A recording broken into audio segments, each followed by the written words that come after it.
Yeah. A one West. Yeah, man. Be a Minecraft, you know. But man, zero the game. So I don't know what I would do. First thing first, charge it. We Sheila David, that can no Illuminati. Get that through your ass, said I know them, said them want this. Remove my glasses, I must see through me Nazi. Chat to my 40, your boy style me. Me now while it. UPK, me say motherfucking army. To flush you like pilot, you rank like deer. Boy should have known to prevent crisis. You no pussy, yeah, while we up. Style me, no them things, say them tough, but them no wild enough. But the bad mind fuck up them, boiling up them one man break corrupt to spoil me love. Hey, come with a billion style. Can't stop a brilliant child. Can't tread a lily 1 mile in a few shoes, them no time. The next thing, watch them out, that the best thing. I made the best win.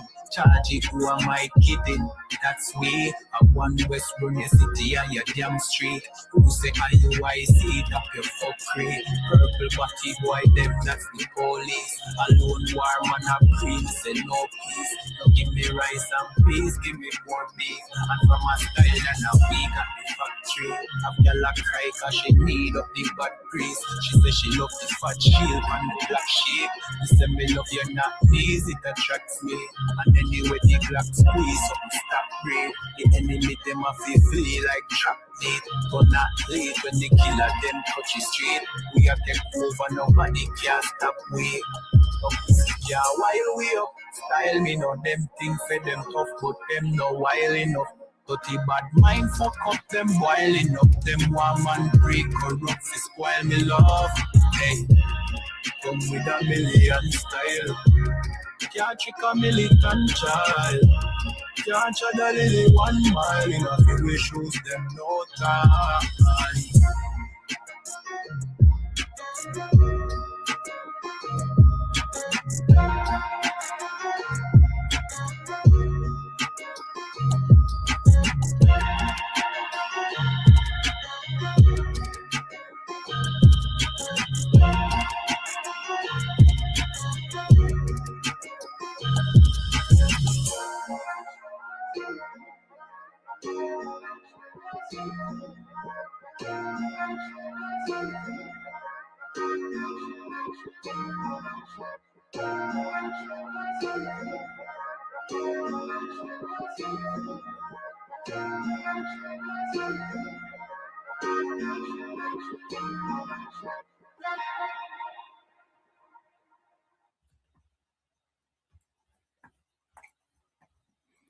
All right, Shalom Israel. Welcome again to another ISUPK Jamaica law class. My name is Priest and Officer 500 Kayadwan from ISUPK Jamaica under Commanding General YAHANNA. I say Yahweh Ba'asham Yahweh Barakathum to my brothers. Yahweh Shama Alathan Ba'asham Yahweh to my sisters. So, you know what I mean? Tonight we have an interesting class. You know what I mean? So, here's a politician, a British politician who is saying basically countries who ask reparations should not get a British visa. See? And what makes it strange about this is this British politician is not even what you would call an oppressor, the white man.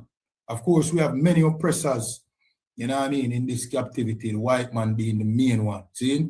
But, you know what I mean, this oppressor is not a white man.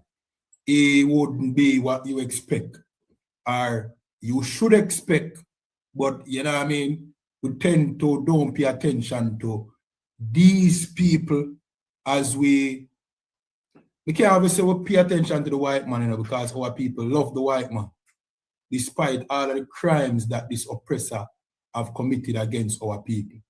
You know what I mean? But we more expect racism from the white man, you know what I mean, than the other nations, even though we get the same kind of racism. You understand? So this politician name is Zaya Yosef. You understand? and he's a British politician, but he's of Pakistani descent. Now let me break that down. See?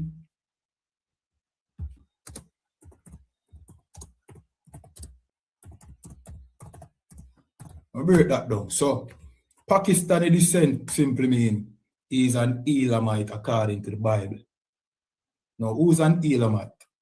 An Elamite is like an East Indian. We have a lot of East Indians here in Jamaica. See?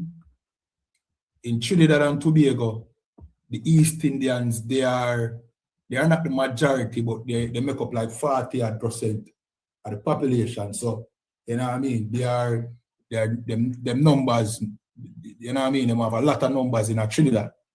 You understand? So this would be his race. Why is this important? Why is it important for us to mention him race? Because as I said, our people tend to don't pay attention to race because the Christian church teaches that race, you know what I mean? God loves everybody, and this is not about race. Jesus come to die for the world. But yet still, all the other nations, them are hate from black people. Why is that so? Why is the Christian church telling us that race don't matter, but yet still all we encounter is racism, and not just from the white man alone, but from other nations? This is the man when I see on TikTok. On Instagram, you know what I mean? So we're going live now on Instagram. See? We are trying to make sure we cover all the platforms. You know what I mean? Soon we can cover all the platforms. So we're live on Instagram. You know what I mean? So you know, see him on Instagram. Those watching on Instagram now see him right now, but TikTok we now see him. This is the British politician. You know what I mean? So-called Elamite. We use them terms and forget our people familiar with these terms. So you know what I mean, that all the nations are in the Bible. So he would be considered a Pakistani or an East Indian. See? But according to the Bible, he's an Elamite. He comes from Elam. See? Elam comes from Japhet, if I'm not mistaken, right? That's his race of people. See? And he is advocating that countries who ask for reparation should not get or should be banned, denied British visa. And that is, you know what I mean, like how does reparation affect you personally? You as an Elamite, somebody who have nothing, so to speak, to do with our cause for reparation. Like we have a cause we want to bring forth. Of course, we in the ISUPK, we don't ask reparation because we know the upper side now go give no reparations, we're not gonna get it. See? Not even an apology I will get. But certainly we have a cause for ask reparations because of the history what we've been through, our people. We go through a history where, you know what I mean, we were enslaved. You know what I mean? During our slavery, our people was raped, tortured, brutalized, unalive to the tune of millions. After them free from slavery, you know what I mean, we get racism, lynching, all of them little things that go on, systematic racism in place to keep us down. See? So we have a cause, we have a reason why we would have said, yo, here man, we need reparations, right?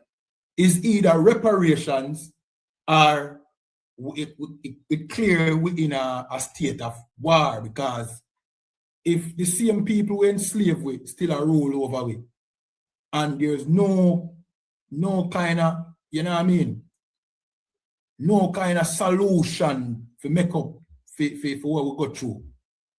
Clearly we in a war. You know what I mean? It's no longer equality. We in a war. You bring we over here, so enslave we, torture we, and I hold we down. And we are say, boy, you know what I mean?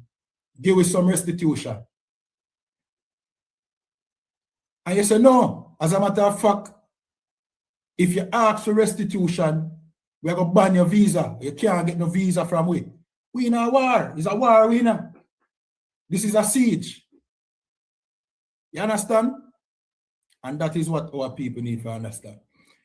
We in the ISUPK, we don't support the asking of for reparations because, again, we know the oppressor. We know this oppressor. The Bible tell we who he is. You know what I mean? The Bible tell we that this oppressor is the devil. The Bible speaks of. Well, the Bible tell we say him are the devil. Right? The Bible call him an enemy. So we, the ISUPK and the Commanding General, YAHANNA, being knowledgeable of the Bible, we know how to operate in the earth. Most of our people don't know because, you know what I mean, our people don't really weren't taught the Bible or were even able to be taught the Bible because, you know what I mean, nobody can get the gist of what the Bible is talking about except the ISUPK. We crack the code. See? So we don't ask for reparations. It is pointless and futile to ask reparations. Because you're not going to get it. You understand? I remember when them asked David Cameron if he's sorry for when 4 parents did in slavery and if he would apologize and reiterate it. David Cameron, who was a British Prime Minister at the time, he never apologized. He couldn't apologize.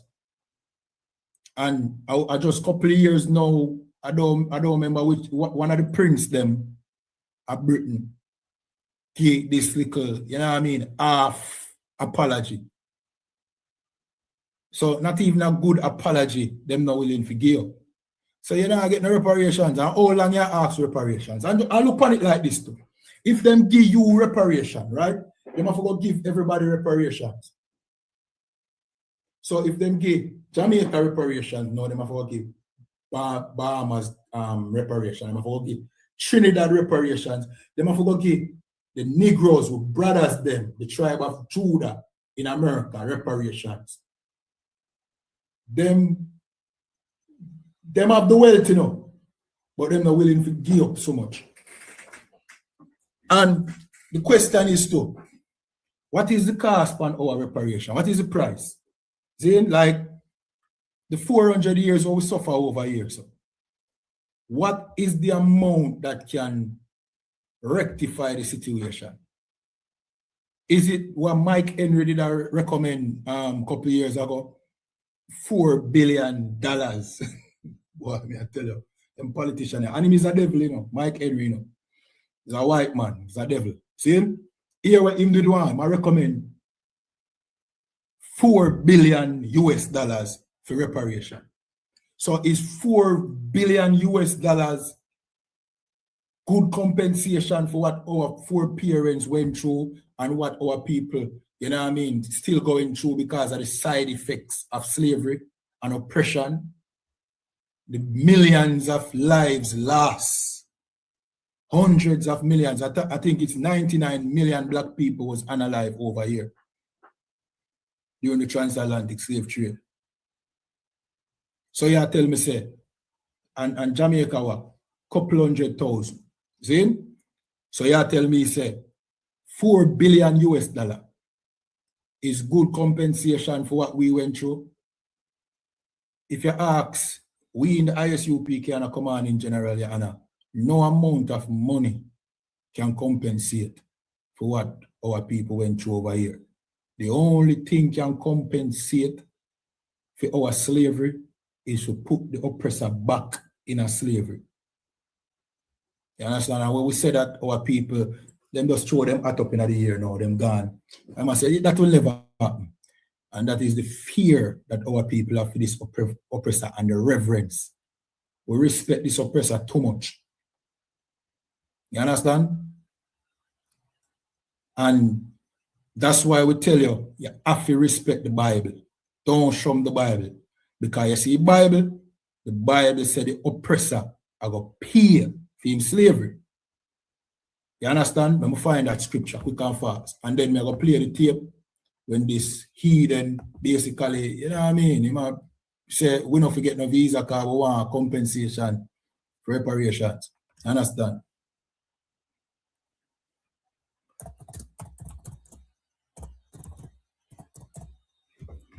We're going to read what the Bible says.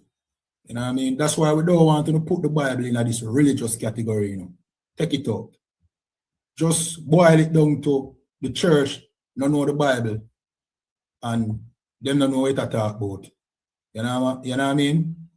Because if them didn't know what the Bible talk about, them would have read them scripture here too. This is Revelation 13 and 10. See? And it said, he that leadeth into captivity shall go into captivity, and he that killeth with the sword must be killed with the sword. Here is the patience and the faith of the saints. This is Revelation, you know. This is the last book in the Bible. This is the end of the New Testament. You know, the Christian church, them like to paint the New Testament as huggings and love and, you know what I mean, this whole heap of grace. And God love everybody. But this I make you know, say the people who bring people in a captivity are going to go in a slavery or captivity. Captivity is slavery. And he that kill it with the sword must, it never said mean, must, like it's a requirement. And this happened to us. That is, we are who this happened to. And the Bible I make you know said this is the patience and the faith of the saints. Now, who are the saints? Are the saints those people like the names that you see in the Catholic Church, like Saint Nicholas and Saint Augustine, and are these the saints? Who are the saints? Who is a saint? Who is a saint? A saint is an repenting Israelite. An Israelite who turned from his wicked ways. You understand? That is a saint. No. If you read the context of this, we are going right, so it has said the saints them await patiently for somebody going to captivity, like oh they go in a captivity. So who are the saints? Black people, Hispanics, and Native Indians. We are the saints. When we read this again, he that leadeth into captivity shall, you never say maybe, shall go into captivity. He that killeth with the sword must be killed with the sword. Afi. And listen what it said. Here is the patience and the faith of the saints. This is what the saints are waiting for. The saints are waiting patiently for those that led them into captivity to go into captivity, and those that kill them with the swords to be killed with the sword. This is reparation. You understand? Let me read another scripture.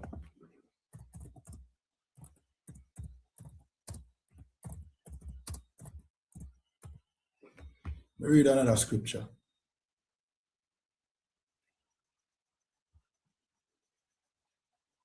I go to Daniel 7 and I read some scripture I never know say in the Bible, you know. See, so you just get to the notepad and write down, and even better, come to class. See? This is Daniel 7 and 18, and it says, but the saints of the Most High shall take the kingdom. This is reparation. And possess the kingdom forever, even forever and ever. So these same saints will wait for whoever brought them into captivity, go into captivity. They are not going to beg for reparations. They are going to take the kingdom. And what is the kingdom? The kingdom is not somewhere where you die and go to. The kingdom of heaven is here on earth. You understand? Christ himself tells us the kingdom of heaven is within you. It also said The kingdom don't come by any observation, meaning you have to put in the work. That's how you see the brothers in the ISUPK are doing. We are prepared for rulership. That's why you see we have captains, generals, officers. You know what I mean? We are prepared for rulership. We not do like the Christian church and a hope and a prayer. So one day when we die, we are going to find salvation. No. The kingdom don't come with observation. You have to work. So all your work. All your work. The work is to wake up God's people. To preach the gospel. What is the gospel? The gospel is not the music where you listen with the LGBT, you know what I mean? I sing to Jesus. That gay music that them singing at the church. The gospel is the good news. What is the good news? That the kingdom of heaven is at hand. Meaning the kingdom of heaven is near. See? Near how? Well, we're doing the kingdom of heaven right now. But it's near. But it don't come with observation, which means you have to work for it. Because the kingdom of heaven is within you. Meaning you are going to bring forth the kingdom of heaven. So that's the work that we are putting right now in the ISUPK. We are work towards building this kingdom of heaven. You know what I mean? And we are anticipate this oppressor's fall from grace. You know what I mean? Him start fall already. You understand? World War III, Donald Trump, dumbest man on planet Earth. Dumb. At the most I put him up there so, you know, so he can crash the entire thing. See? He might put himself in a quagmire right now where he can't come out. And he might make himself look stupid and weak. And he might make the great empire of America look stupid and weak, which is always the signs of a falling kingdom. So the oppressor, pride and joy, which is America, in strength, in stronghold, it a fall. So what we should have done now? Should we pray that America don't fall and pray that World War III don't happen like what is going on happening in the Christian church? Should we pray for the oppressor? No, you can't pray for the wicked. What you should do is now gather together like what the scripture said. You don't see this empire, it don't, you know what I mean? It don't desire you. This empire dislike blacks, Hispanics, and Native Indians, who are God's chosen people, by the way. So while this empire fall, what you for do? Try save the empire? Try go in a military and go fight the Iranians on his behalf? No, you stand afar off and watch him fall. You understand? You watch him fall and you build your kingdom. Because contrary to popular belief, China is not the next kingdom. You understand? China is not who is going to rule the earth, because it looks so poised that China will rule the earth because them excel in a technology. They might become, you know what I mean, wealthy. The military have become strong. So any well-thinking individual are going to say, China are going to be the next world power. Not so. You see the black people them in the ghetto and the Hispanics them in the barrio, and the Native Indians them, where they are the bottom of society right now, them are the next world power. We are the next world power. It look far-fetched because we don't have a tank, you know what I mean? We don't have a jet plane, you know what I mean? We don't have no weapon of mass destruction. We don't have no nuclear bombs, right? We scattered so much so that some Elamite can tell we say, boy, we not get no visa because we are asked for too much. So we don't have nothing. But that is the thing. We have never been a nation that relied on the strength of our own, and that has never been our history. Our pride and our joy was that we have a covenant with the creator of this earth. Something that no other nation can brag that them have. That's the whole plot of the plot of this entire movie. called planet Earth. The people at the bottom of society, they are God's chosen people. The people that were enslaved are the people that you read about in the Old Testament that God have a covenant with. That's the entire plot. That's the mystery. You know what I mean? The mystery of the earth is that. You understand? And our strength, if you read the records, which is the Bible, was never about having the most weapons. The most I used to use 10 for chase 100. And he used to use 100 for chase thousands. Why him do this? Him do this because he want to prove to it that the strength don't come from our own hands.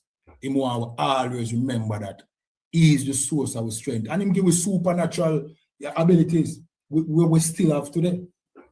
You know what I mean? You have Usain Bolt run some extraordinary times. We are the most athletic, all right. It have to be a punishment why our people at the bottom of society, because we are certainly the best people on the face of the earth in everything, Everything. I mean, not even exaggerate. If a nation creates something, we make it better. We are like the X-Man. You know what I mean? I go to, you know what I mean? We are like the X-Man. And did you know that the movie X-Man was created, not the movie, the comic? X-Man was created about black people. And learn something to Google that. The comic, the X-Man, was created about black people. Because even though we are come through slavery, or come up through slavery, remember, we are come up through our oppression, we didn't even know ourselves, But our abilities show that we stand above everybody on the face of the earth. We don't recognize it. We use it to survive and eat food. We need to pay it no mind, we're just glad. So we can survive and eat. We don't know who we are, we not think about it because we have to eat and survive. But all this time we are the strongest, best, smartest, most talented. If we was united, the world wouldn't stand a chance, me I tell you. Wouldn't stand a chance. The Chinese could compare to it. White people, oh gosh, man, they might dumbest. See, it have to be a supernatural power that make them people reign over it. Because there is nothing compared to it. Have you ever seen a random video on TikTok with a black man, a small little black man beat up this big white man? Yeah, I'm sure you have. There are hundreds of them. And if the white man win a 1 in 100, we're better than them by far. You know what I mean? So, but the problem with we is we don't belong to ourselves. We belong to the creator who created this earth. And we not gonna have no success without him. We can't left him out of the picture. See, I'm going to find a scripture. I'm going to read the scripture. I'm going to read Deuteronomy 32 and verse 21. And this is what it said. They have moved me to jealousy with that which is not God. This is where the Most High say about we. This is what we do to him. We move him to jealousy. And you know what I mean? Our people, I say, oh, the Most High jealous, then where we get the emotion from? We're not jealous too. When you see a woman a cheat on you, you get jealous. Or she have flirt with some other man, you get jealous. Well, the Most High was jealous when him see we are worship the Edens, them God. Wood and stone, things that can't move. Oh gosh. So we move into jealousy like he might do so much things for we. He might defeat empires on our behalf. Traumatize them too because they never know. They might wonder if they might in a horror show. They might wonder why all these things happen to them. You know what I mean? That is the nature of our battle, you know. When we go to war, some strange things happen to our enemies. Strange. Traumatize them for, you know what I mean, for centuries. Centuries, like literally fire will start come out of the sky and kill them. And then we just go chop up the remainders then. Like some weird shit happen when them fight we. So we infamous and we've been known throughout history. And this is why it's important for them keep in the condition where we're there now. Because we've been known, everybody know we. Them know who them dead, them people they are problem. Them people them with them lowest and we strong and mighty and rich. And fire just start burn up the whole of it. Out of nowhere. And them win and them never do nothing. Plague just start take them nations and the whole of them get boiled and sores and all manner of evil start reach them. And we do nothing more than turn to God and him just deal with it. That's our history. And that is why we being the strongest amongst all the nations today can't come out of the captivity where we're in today. Because it's not about strength. Our strength is not for our glory, but for the glory of our power with God. For sure the other nation how great him is. You understand? Let me continue reading this. It said, they have moved me to jealousy with that which is not God. They have provoked me to anger with their vanities. What is a vanity? Vanity is something that now have no meaning, like your Christmas. It now have no meaning, your birthday, Easter, Christianity. Things where you think can make your life better, but it now have no meaning, it now help you no shape or form. That Christmas tree. You understand? It now have no power, it now have no strength, it now do nothing more than make the Most High jealous and angry. Because we're being so dumb and so stupid. We have the greatest deal any nation could have get on the face of this earth. And that's having been God chosen people. Brethren, I'll know with you, our history no compare to the future where the Most High have in store for we. Zane, all right, let me show you something. The white man have this utopia in our mind when constantly show you in our movies or the world are going to be millennials in the future and how sophisticated them are going to be and how intelligent and technology are going to be. Oh, you know what I mean? That is the white man's utopia. Him not live to see that. That is our utopia. That belong to we. Him not get that. And we that. And better than that because the scripture tell you, eyes have not seen, ears have not heard the things that the Most High have prepared for him saints. The white man can only imagine and he might work towards, he might work hard towards it. Him build technology, him hide some. Because no one you see how technologically advanced him is, so him hide away some. See? Him show you him military power and do this and do that. And him give the dream of this great future, but him now going to live to see. That future, that utopia belongs to us. It don't belong to the white man. It belongs to we. And to the people them who, you know what I mean, who love to run to Africa and say, and talk about the greatness of Egypt and how Egypt was technologically advanced. There's no advance in technology greater than what the Most High can do. Like technology, to me, come like a primitive language. Like technology, what? You mean you connect wires? Is that what you do? Connect wires and use magnets? It's so primitive. You don't understand how the atoms work? Well, the Most High does. So you're not seeing nothing yet. Stop get caught up in Egypt and, you know what I mean, when you feel like we're dumb through we are teach the Bible. The Bible is the heights. You understand? The Bible is the heights of all intelligence. We have an intelligent power I tell you what to do to avoid, you know what I mean, sickness, to avoid, you know what I mean, all manner of evil. And I tell you what got me in the future. Your technology can't do that. Technology can't do that, brethren. We have the upper hand. The Most High always give we the upper hand. We always have the upper hand once we are working with God. These other nations always are trying to figure out things. We get the answer directly from the source. That's we, that's the children of Israel, that's Yasha Allah. That's us. Because we are God's chosen people.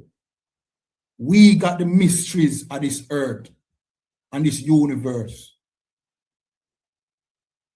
But our records show you how much time we fell because we got distracted. We get distracted by these other nations thinking that them are something when them are nothing. We are God's chosen people. Let me finish read this. So I'm going to read from top again. This is Deuteronomy 32 and 21 and say, they have moved me to jealousy with that which is not God or not a power. God means power. They have provoked me to anger with their vanities. And I will move them to jealousy with those which are not a people. Who is that? The white man. They are not even a people. Them come from the caves. Them are caveman. You understand? Them are some caveman. Some brute. We used to, you know what I mean, swing a club over them woman head, knock her out, and then that's marriage. Them are brutes. And I'm going to address how bruteful the white man is when we address the topic where we're going to touch upon now. I'm going to show you say everything, you know what I mean, that is elegant about this oppressor. And take from we, everything is stolen goods. We build this kingdom. It was our blood, sweat, and tears. Whether through slavery or them come overthrow we thing and take it away.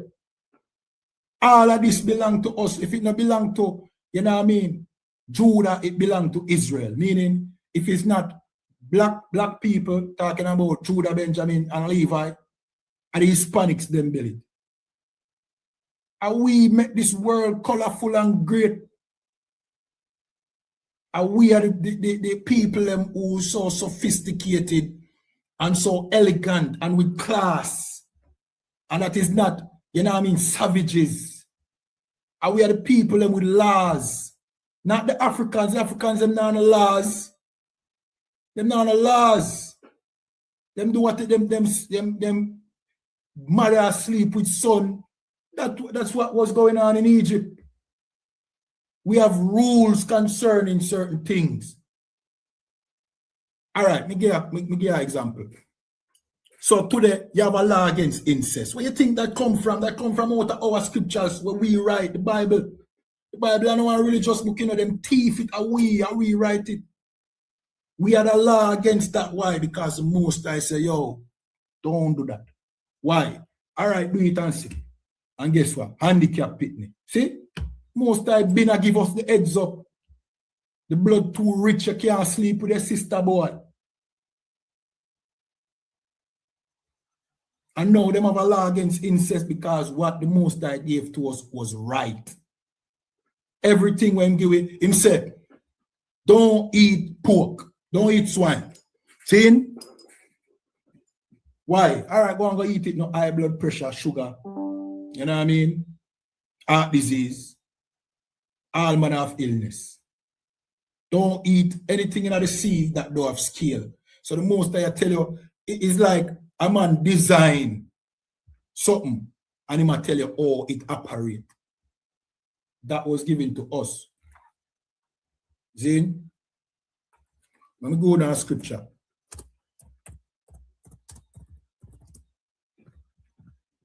I'll jump to the book of Psalms. All right, let's go to Amos. It's a good one. Then, Amos 3 and 2. You only have I known of all the families of the earth. This is what the Most I tell in people. Oh, we alone him know. And you might ask yourself, how is that? God make everybody. Yeah, he make everybody, but he not pay attention to everybody. He must focus on we. That's why we got in a slavery, which is the worst thing that ever happened in the face of the earth. Somebody I try to communicate with me. Somebody I try to tell me, say, yeah, man, stop and think. This not happened to nobody else but you. You alone this happened to. Why? Why? Eh? First thing, a man with ignorance, I go say, God no love we. The scripture said the Most High chastise with love. Meaning, he might try get your attention to get you to turn from where you are do. So guess what? The worst thing in our history, you can't deny, slavery happened to you. Why we are crosses, we curse. Yeah, the Bible says we curse, but why? Why you curse, brother? Stop and read it and see why you curse. Maybe you will know now how to be blessed. The Most I do it for spite. Him want we say, yo, no man, something wrong, man. No, sir. Something wrong, man. Yeah, something wrong. So how you get it right? You get what I say? Get it right, fix it. This is what the Most I say. You only have I known of all the families of the earth. This is the Bible in origin. Where they read in our church. Can't the Bible them read? That God love everybody thing they know in a this. You know in a this, not in other book here. Somewhere else then get that. This I talk about one people alone. You only have I known. I'm reading it. You only have I known of the families of the earth. Therefore, I will punish you for your iniquities. Therefore, the Most High will punish we when we go off. He's not going to punish the white man for being an LGBT. But you being an LGBT, I'm going to punish you. But make sure say you get AIDS. He's not going to punish the white man for being this rapist. But you, he must make sure say people them chop you up in their community, chop you to mince meat. Because he don't want our people to do them something there. We have laws where we have to live by, whether we in our kingdom or not. Our laws, them divine, virgin. We get the lower laws them from God himself. The white man copy some of them and make up his own laws. You understand? Our laws come from the source. Our laws are good to keep. We keep them, we rule. We don't have to work too hard, you know. The hard work is to serve the Most High, and it's not hard. Just do the right thing, no man. Why would you want to be like somebody who's subordinate to you? Why would Usain Bolt want to be as fast as some white sprinter? Why Usain Bolt are going to slow down in the race? See? To make some white boy run left him and pass the finish line before him. That is what you are do. That is what we are do. Stop it, brethren. Stop make them people you size up with them not compare to you. We are the best. And we are the royal bloodline on the earth. We are royalty. Them are peasants. It don't say it sound harsh because guess what? In this world today, you are the peasants. And I can just imagine the Christian them. I say, no, that off limit. No, me. I say them other people them are peasantry, but you are peasant today. Them treat you like peasant, and you don't have a problem with that. But when them know it should become peasant, you have Stockholm syndrome, bridge. You have a problem. You understand? These people are subordinates to we are. The Bible says we are gonna be gods to them. We are the Bible called gods, brother.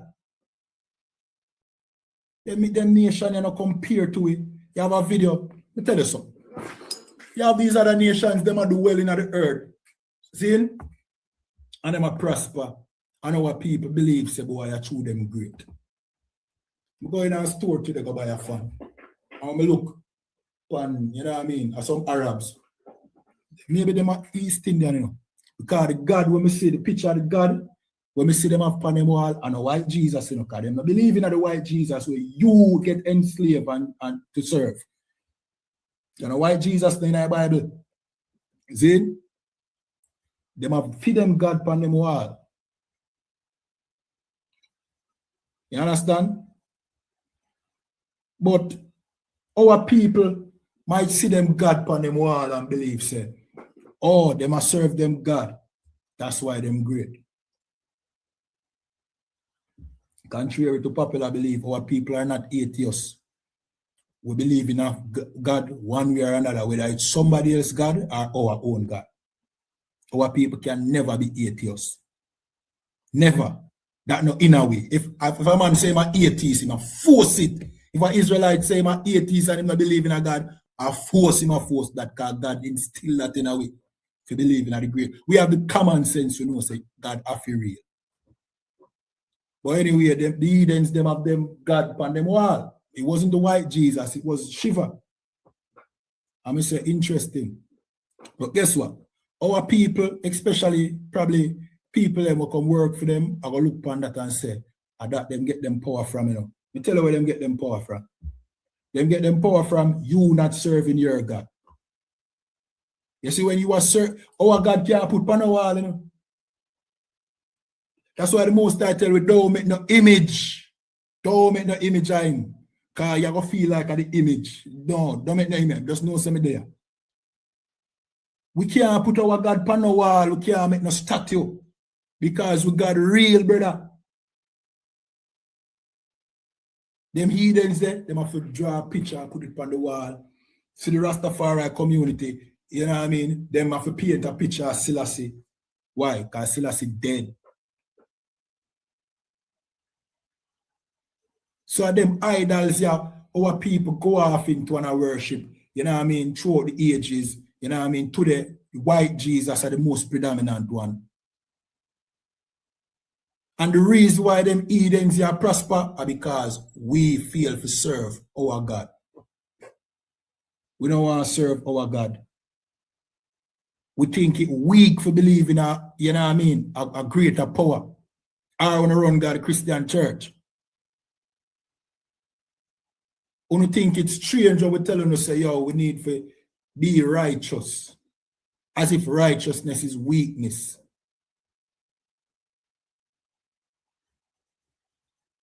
We were made to be righteous people. You can't do nothing else. Anything else, it will bring down judgment. You understand? All right, we're going to play that tape here now. So you have this Elamite. See him? He might advocate that the countries that will ask reparation should not get visas or British visas. Remember to like, share, and follow. Subscribe depending on the platform you're watching on. We are the ISUPK Jamaica under commanding General YAHANNA. Just go to isupk.com and you'll get all the details. See? And come to class. All right? Well, you have said that you want to block visas for nations that ask for slavery. Yeah. You're basically saying you won't give visas then to huge swathes of the Caribbean and Africa. Let's just list the countries that have asked for slavery reparations: Barbados, Jamaica, Guyana, Antigua, Barbuda, Bahamas, Belize, Grenada, St. Lucia, St. Vincent and the Grenadines, Trinidad, Tobago, Ghana, Nigeria, Kenya, the list goes on. Mm. You think that's a feasible and operative plan? If they continue to make, if they can make, well, being thwarted by lawfare. Here's another thing people really need to understand. And I think people watching GB News do understand this. His Majesty's Parliament is sovereign. This notion that, a minister will sit there and a prime minister will sit there and just get overruled by courts.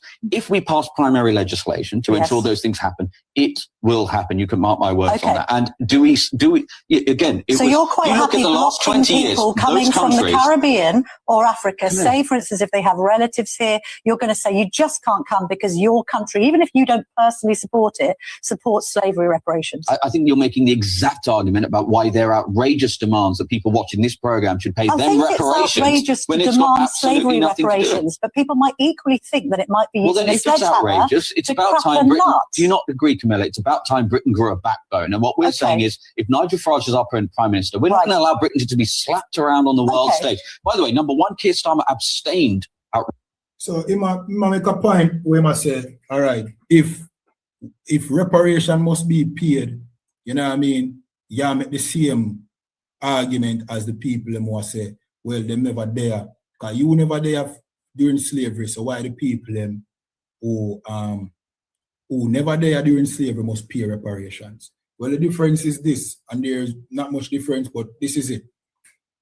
To this day, them still a benefit, them kingdom a benefit off of the wealth from slavery. You understand? And up until 2015, they were paying reparation, not to the slaves or the descendants of the slave, but to the plantation owners or the slave owners, because them claim that they were losing them cattle. We were cattle, and they should be compensated. So up until 2015, people who were not alive during the slave trade was benefiting from compensation from them forefathers enslaving us. I hope you understand what I say. 2015, them stopped do that. You understand? Not to mention, this kingdom, you know what I mean, benefit from the labors of slavery. Like every insurance company was an insurance company who insured slave back then. Every shipping company was a shipping company that shipped slave back then. Every bank that used to give loans to buy a slave is a bank today that give loans to buy a house. You understand? This kingdom was built off of slavery. Slavery gave the push start and the momentum to continue. So you can't claim, say, boy, them people and have nothing to do with slavery, when them a benefit from the slavery that them foreparents put we through. And we are suffer from the slavery what our foreparents went through.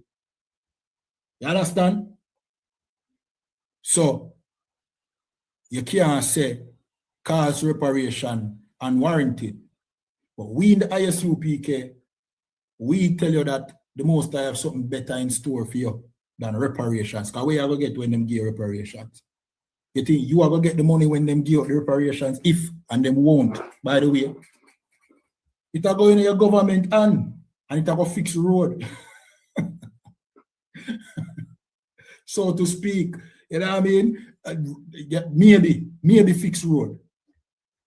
Mike Henry that asked for $4 billion because I know that $4 billion they are going to go in and pocket.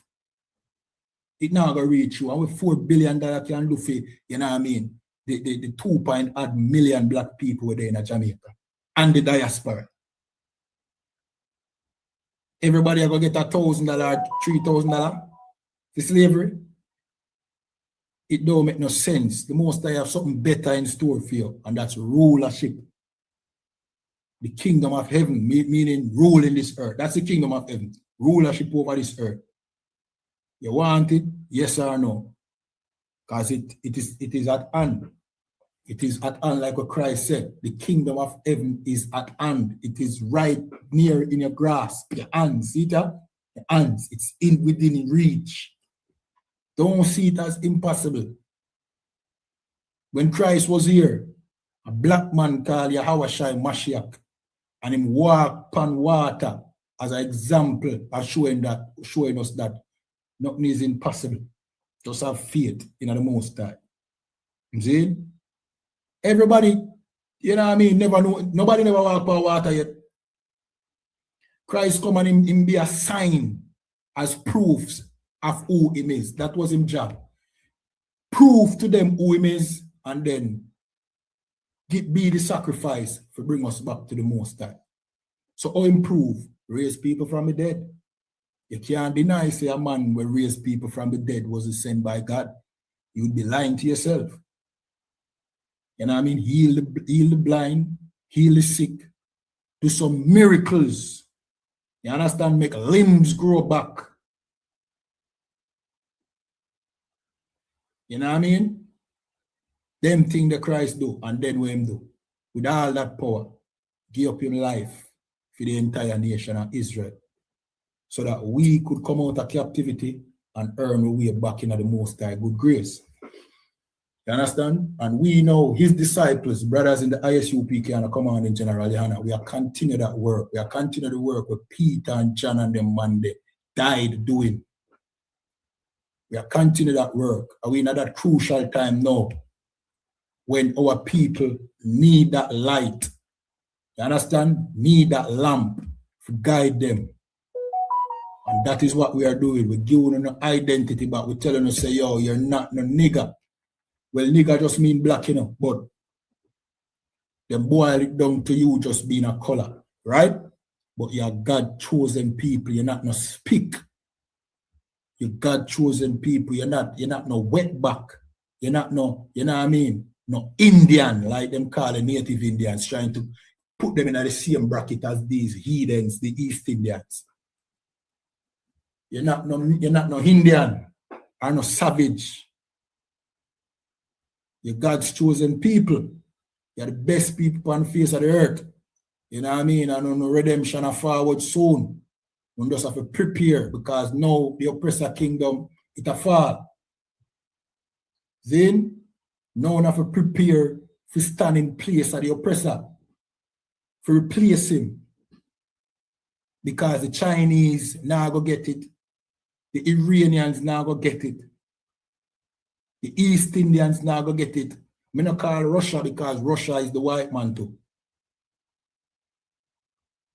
You understand? Them now go get it. The kingdom is ours. Let me find that scripture.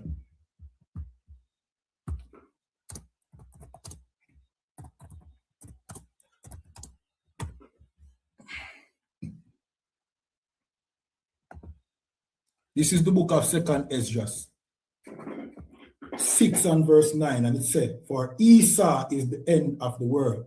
Remember, I'm tell us the Bible have name for every nation. Now, Esau is the father of the white man. See? Are the Edomites. Not the Elamites. The Elamites are the East Indians. The coolie them, right? Esau is the end of the world. So what that mean? The white man is the end of the world. Meaning this world, it will end. See? The white man kingdom, it will end. And Jacob is the beginning of it that follows. So the next kingdom that comes, the one that follows will be Jacob. Who is Jacob? The 12 last tribe of Israel. Blacks, Hispanics, and Native Indian. That's a prophecy and it can't bend. It can't break. Same like how the Most High said, you are going to Egypt again with ships, and you're going to Egypt with ships, slave ships, that could have broke, that could have bent. Well, this now go bend, neither. This have got certainly happen. This sure than how the sun will rise tomorrow morning. Because the Most High can make the sun don't rise tomorrow. But you see, this I promise. Jacob name was changed to Israel, or Yashar Allah in the Hebrew, which means Prince of the Power, Sons of God. That's who we are. Sons of God. Children of the Most High. See? We are the beginning of the kingdom that follow. The next kingdom after Esau kingdom crash will be ours. And it's a glorious thing in my side. I don't know about, you know what I mean, Christians. Christians want to join hand in hand with the white man. Well, if you join hand in hand with somebody on a sinking ship, you will sink. Leg off of the hand of the white man, make him fall, him deserve him fall. Look upon the crimes when commit throughout the earth. Don't try to save him. Why you want to save him? Nobody never did if you save your foreparents from him. Don't try to save him. Make him perish. Make Donald Trump drag the earth into nuclear destruction and make we sit aside and serve our God. And watch the miracles then when you start in time past happen again. Them start already. We're not getting the details. Them start already. The Christian church never show you not one miracle. Never. You never ever seen a miracle from the day you're born in that church. Just be a deceit and lie. And Shantalaman foaming at the mouth and singing and dancing and being LGBTs and, you know what I mean, molesting people, children. That's all them doing at church. But the Most High no shy, you know? The Most High is not a shy God. When the Most High used to do him acts, you know what I mean? When him send him angels them in time past, it wasn't a shy act. It wasn't something where you could have questioned. It was brawling and blatant and shocking and traumatizing. You can't forget it. You tell your children about that for generations. The Most High is not shy, but it come like the Most High shy at the Christian church. Because he's not in there. Nothing now go on in there. You go in there sick and come out sicker. You understand? Come out of church, man. We're not doing this. You see what I go on here and still in there. I don't understand it. You see what them all about, you still in there. The amount of things you want to see online about the Christian church, you still in there. I don't get to know. Come out, tap, just cut off the Christian church and make the most I do what I want to do. You understand? All right, here I'm going to do now. So, this heathen, right? This fool, this idiot. He want black we from the visa to come to Britain. The same Britain where we build. We build that. Like we said, and the ISUPK alone bring out them things. Zane, Commanding General YAHANNA.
Way without the idea that this movie was made totally to trash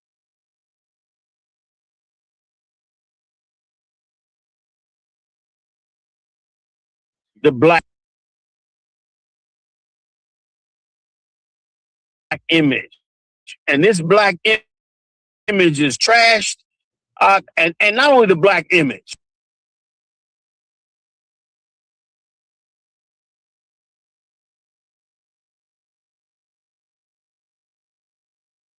of men, but also to dismiss the great images of black women, to dismiss great work. Matter of fact, let's get off of Joe for a second.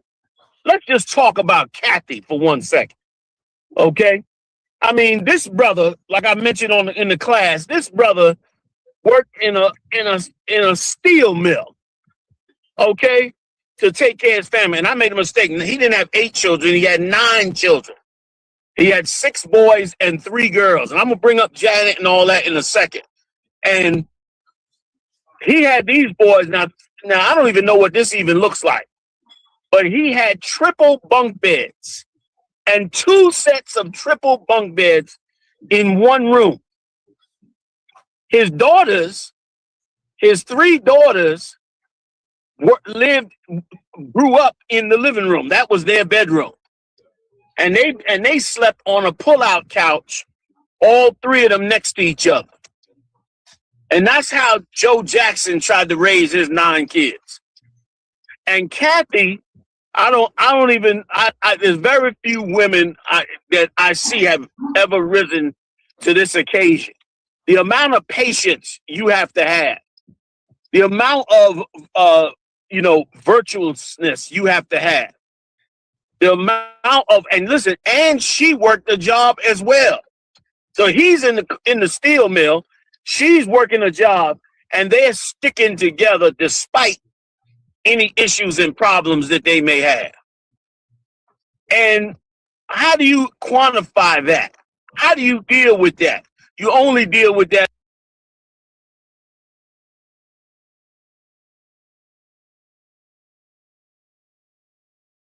on the level of the scriptures, man.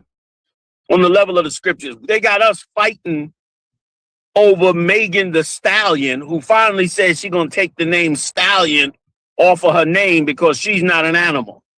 Well, it's about time to wake up. So now this sister, and we're going to go get the story. Of course, you know what you got to get for me. You got to get me a virtuous woman, okay, in the Proverbs. Because a virtuous woman, this woman here was as close to virtuous as you could call. You understand? When I read this fits Catherine Jackson's, persona all the way around. The Esau don't have one tape in all the fame. Eight out of the, first of all, here's another thing.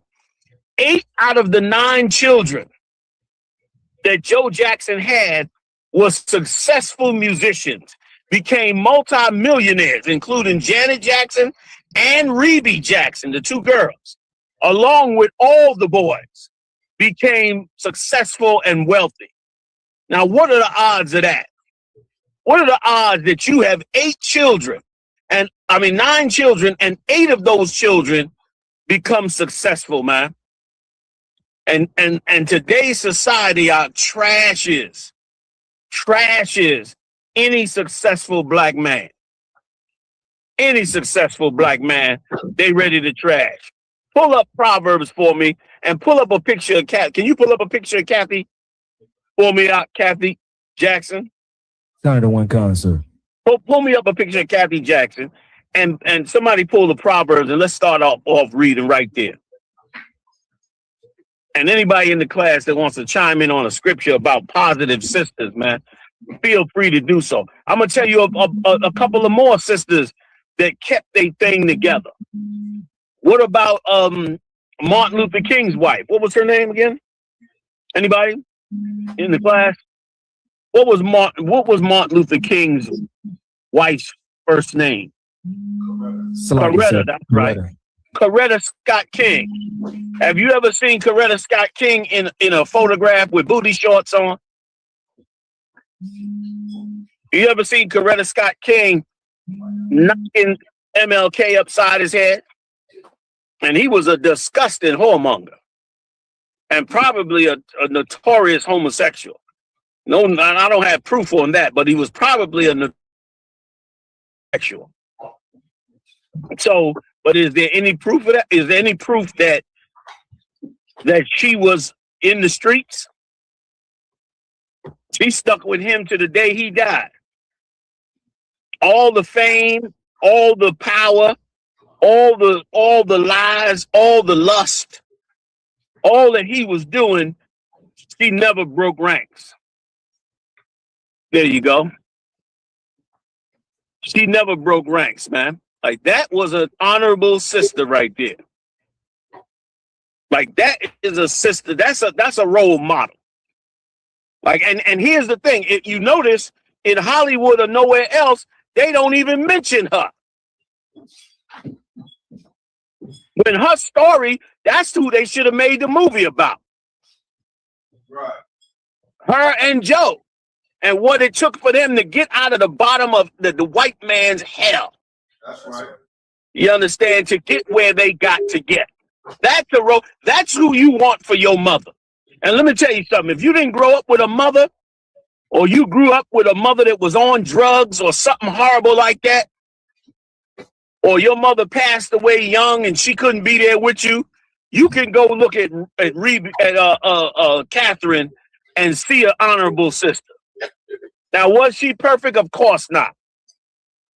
Did she serve the Most High? I'm sure she was in some false Christian religion. But did she have dignity and self-respect and sincere, true love for her children? You damn right she did. That's right. Right or wrong? That's right. So let's read that scripture. Keep her picture. You can come back to me if you want. But yeah, you come back to me. But then let's read that scripture. Kind of one concert. The book of Proverbs, chapter 31, verse 10. Who can find a virtuous woman? And I see why it's a question. It's a question because a virtuous woman is not everywhere, but they do exist.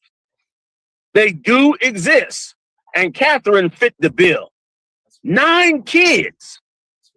Brother working in a steel mill. First of all, any brother that's working in a steel mill and bringing his paycheck home love his children. I don't give a damn what you say. Right. He loved them babies out. You understand what I'm saying? Them babies piled up in that room and all that. He loved them babies. And let me tell you something, man. If I got to work in a steel mill and I got 9 babies and my wife, and they all sticking with me while I'm struggling through this sawmill, better none of them get out of line. I'm beating their ass. I had 9 of y'all niggas in here and y'all start acting the hell up. I'm whooping somebody's ass, okay? But the white man will act like Joe Jackson you wasn't supposed to do nothing with them. And you gonna see, we gonna pull the tapes of Reby and Janet, and you gonna see that Michael Jackson was mischievous as a kid. This was not a good kid. A lot of people fooled by that soft talk and that soft voice that he had. A lot of them had that soft voice, and they had it because Joe was a disciplinarian. You wasn't getting loud and rambunctious up in his house. He was going to be the last word in his house. And that's what you had to go through back in the 60s to bring your family through that fire, man. And Joe went and did it. You know what I'm saying? But of course, he ain't celebrated. It should be the Joe Jackson movie, man. And I don't even like the fact that they call that house in Gary, Indiana, Michael Jackson's house. That was Joe Jackson's house. That's right. It wasn't Michael Jackson's house. It was Joe Jackson's house. That's right. You understand? He raised them kids up in that house. And we going out there, you understand? Big shout out to Mao Quad. Big shout out to the Bar Mob, man, holding it down in Milwaukee, man. And his whole team doing a great job, man. I'm coming out there. Man. Chicago, y'all get ready, man. I'm coming out there with some rank raises tonight. I got some rank raises sitting up in my pocket. I'm about to spread the love. You know what I'm saying? So that'll go down tonight as well. And let me add something else while we in the class.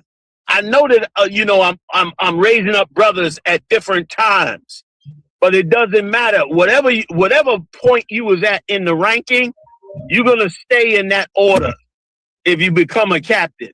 Like you saw me raise up Sawap Ya'ala last week, but when the ranks get raised, Sawap Ya'ala will still be where he would normally be before he got his rank raised in terms of the ranks. So on this particular rank raise now, it doesn't matter who was raised first. The reason why is because I'm moving around doing it, but really all these ranks are being raised at the same time. I'm just not getting to each one. Everybody understand? Good with time. So if you was over everybody and got you and you don't get your rank raise from me until a month and a half from now, you still go back into your same position, you know what I mean, where you was. You're not gonna lose any position. You know what I mean? So just so everybody know. But since Sawap Ya'ala came up to the show while I was in New York, I got him first. Just because I'm raising up Chicago, it don't mean you're gonna be over brothers who are over you right now. If they get raised up. Now, if they don't get raised up, then you will be over them. But if they get raised up the same, in a week or a month, you will not be over them if they was over you beforehand. Q is going to fill the ranks exactly how they were before your ranks got raised up. So And I hope y'all tune in, because we're gonna go live, man. I want to go. I asked the cat, Mount Quad, let's go live over there in Gary, Indiana, and he said, bet, let's do it. So we're gonna go over there, man, and look at Joe Jackson's house, and I want to see that steel mill.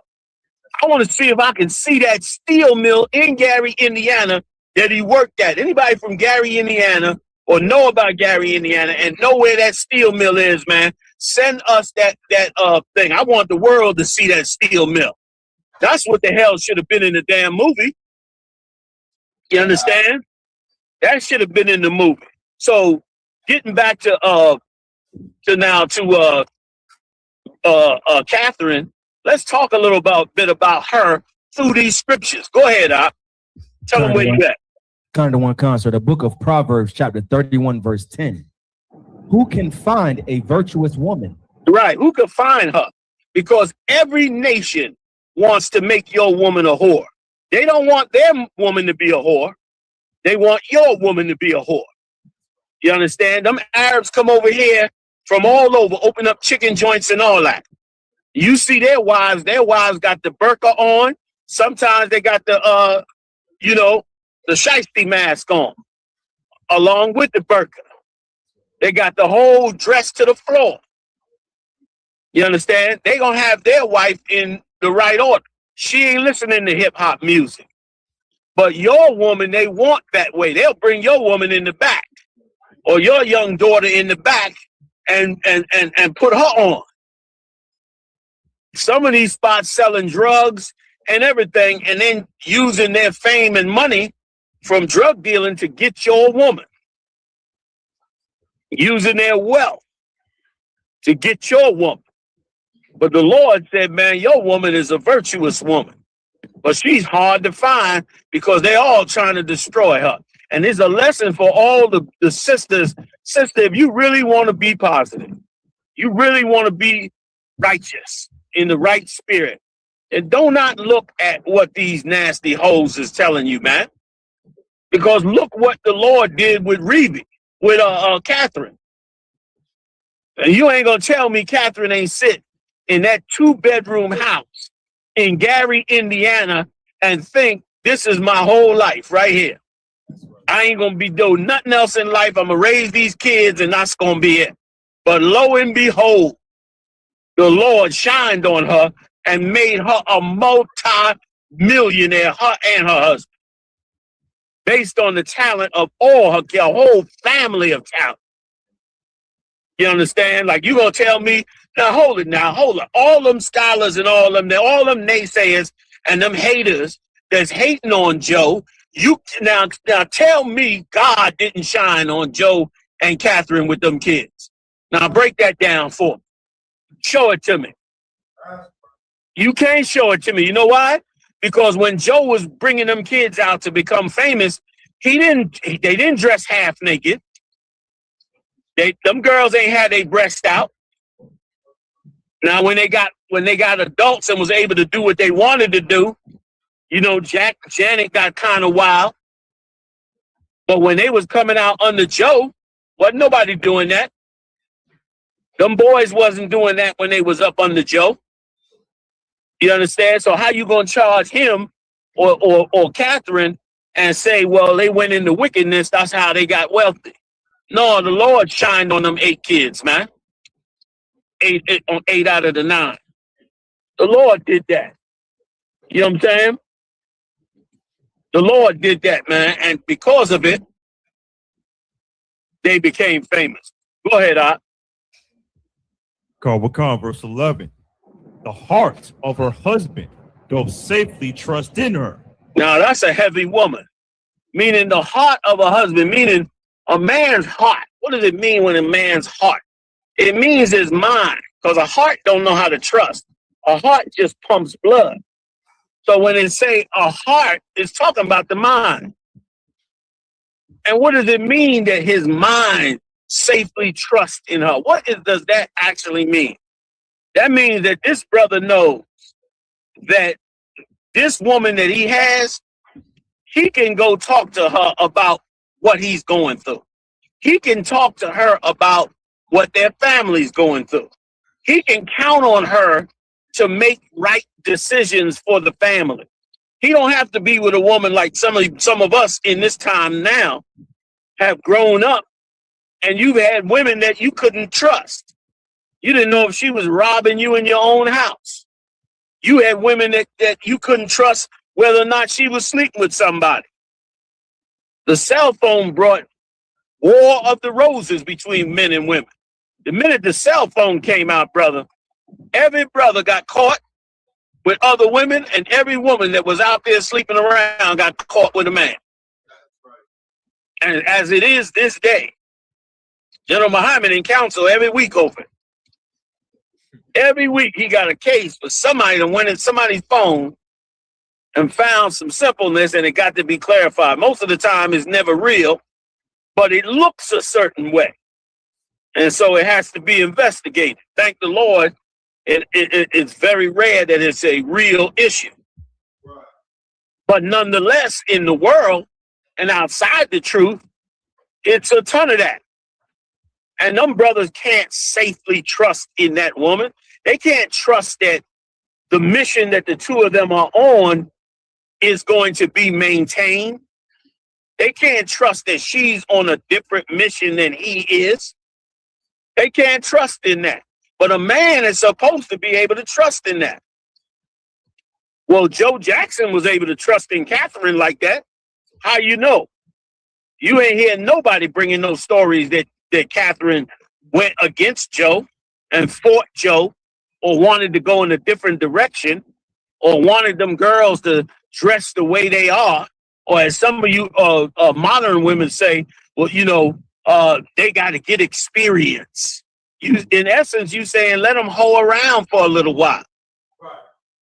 Let them be a little hoe for a little bit, so they don't be so head over heels with the first man they have sex with. That's backwards, right. Satanic, demonic. You understand? The brother should be able to trust in that system, that she's strong, stable, focused on that family. You got a lot of women that are like that. They hard to find, like the scripture said. I think there's in there, it say her price is above rubies. Did we miss a line in there? Kind of one con, sir. We missed a line? Going back. I get every line. Kind of one con, sir. Back to verse 10. Who can find a virtuous woman? For her price is far above rubies. Right. Her price is far above rubies. Go on Amazon or something and Google the price of a ruby. It is quite expensive. Well, the Lord said her price is far above rubies. Like a woman on that level, this level we reading about is far above rubies. And let me tell you something. Joe Jackson could not have done what he did with the Jackson 5 and his daughters if Catherine was not far above rubies, man. He couldn't have done it. Do you understand? And so I say to every brother, man, out there, if you're going to get you a rib, go get Catherine Jackson. Tell them sisters, I want a Catherine Jackson. And when she said, what you mean you want a Catherine Jackson? Then you explain to her what Catherine, the amazing, mighty majesty story that Catherine Jackson did. Because, of course, don't nobody talk about it. Hollywood won't talk about it. Ain't nobody write a book about it. It ain't mentioned in no column. Ain't no podcast to talk. Podcasters ain't talking about that. All they talking about is how they watched the movie and how Joe was so evil. Joe was so selfish. When they totally brainwashed, man. And ain't nobody mentioned Kathy in the movie. Catherine in the movie. When she's a goddamn black superhero, man. Read on, brother. Give me some more. Kind of one con, sir. Verse 11. Her heart, so like the heart of her husband does safely trust in her. Right. He's safely trusted. He know he got a partner. He ain't in there with some, you know. He got a partner with him. That's right. And sisters don't learn it no more. And I ain't blaming you, sisters, but because you grew up with a mother that was on drugs or went through all kind of hell. So you didn't learn those things. They didn't become your habits and culture and ways and style. So you didn't learn none of that. Some sisters tried, coming off of all kinds of situations. You know what I mean? Some brothers sick in the mind. All this comes from the slave master, of course. And so a lot of brothers and a lot of sisters never get to learn how to be a Catherine. But here's what we can do now. We can now take these scriptures, find out what a righteous sister is, go back and look at an example of Catherine, you understand, and doing in the best she could do, and we could bring the two together, man, and start to formulate how should relationships work.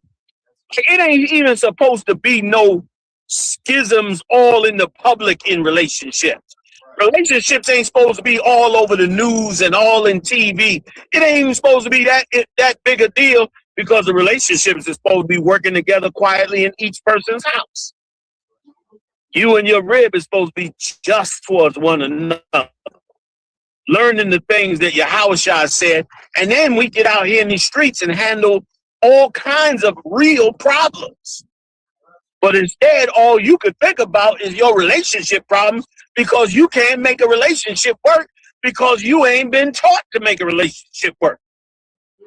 You don't have a Kathy, or Kathy don't got a Joe, if it's a sister. You know what I'm saying? And our sisters are going to rediscover men like Joe Jackson. But give me a little more, and then I'm going to switch over, and we're going to get to Joe and all the talk and the lies and the trash. That movie was pure garbage. You hear me? That movie was an abomination to black men. It was I told you over in Chicago, I had to apologize to my rib because I outburst in the damn theater. That ain't something I do. But I was so mad. We about 3/4 of the way in on the movie. I'm so mad. Joe got, you'll see if you watch the movie. Joe said, man, I'm the one that helped bring this family to where it is. And I'm hearing smirks and spurts and people sucking their teeth. And I got pissed off and said, you damn right. Then I caught myself. So, oh shit, I'm in the theater. You know what I mean? Because it was ridiculous, the evil that they was portraying.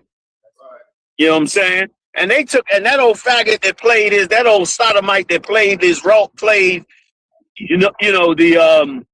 played Joe Jackson.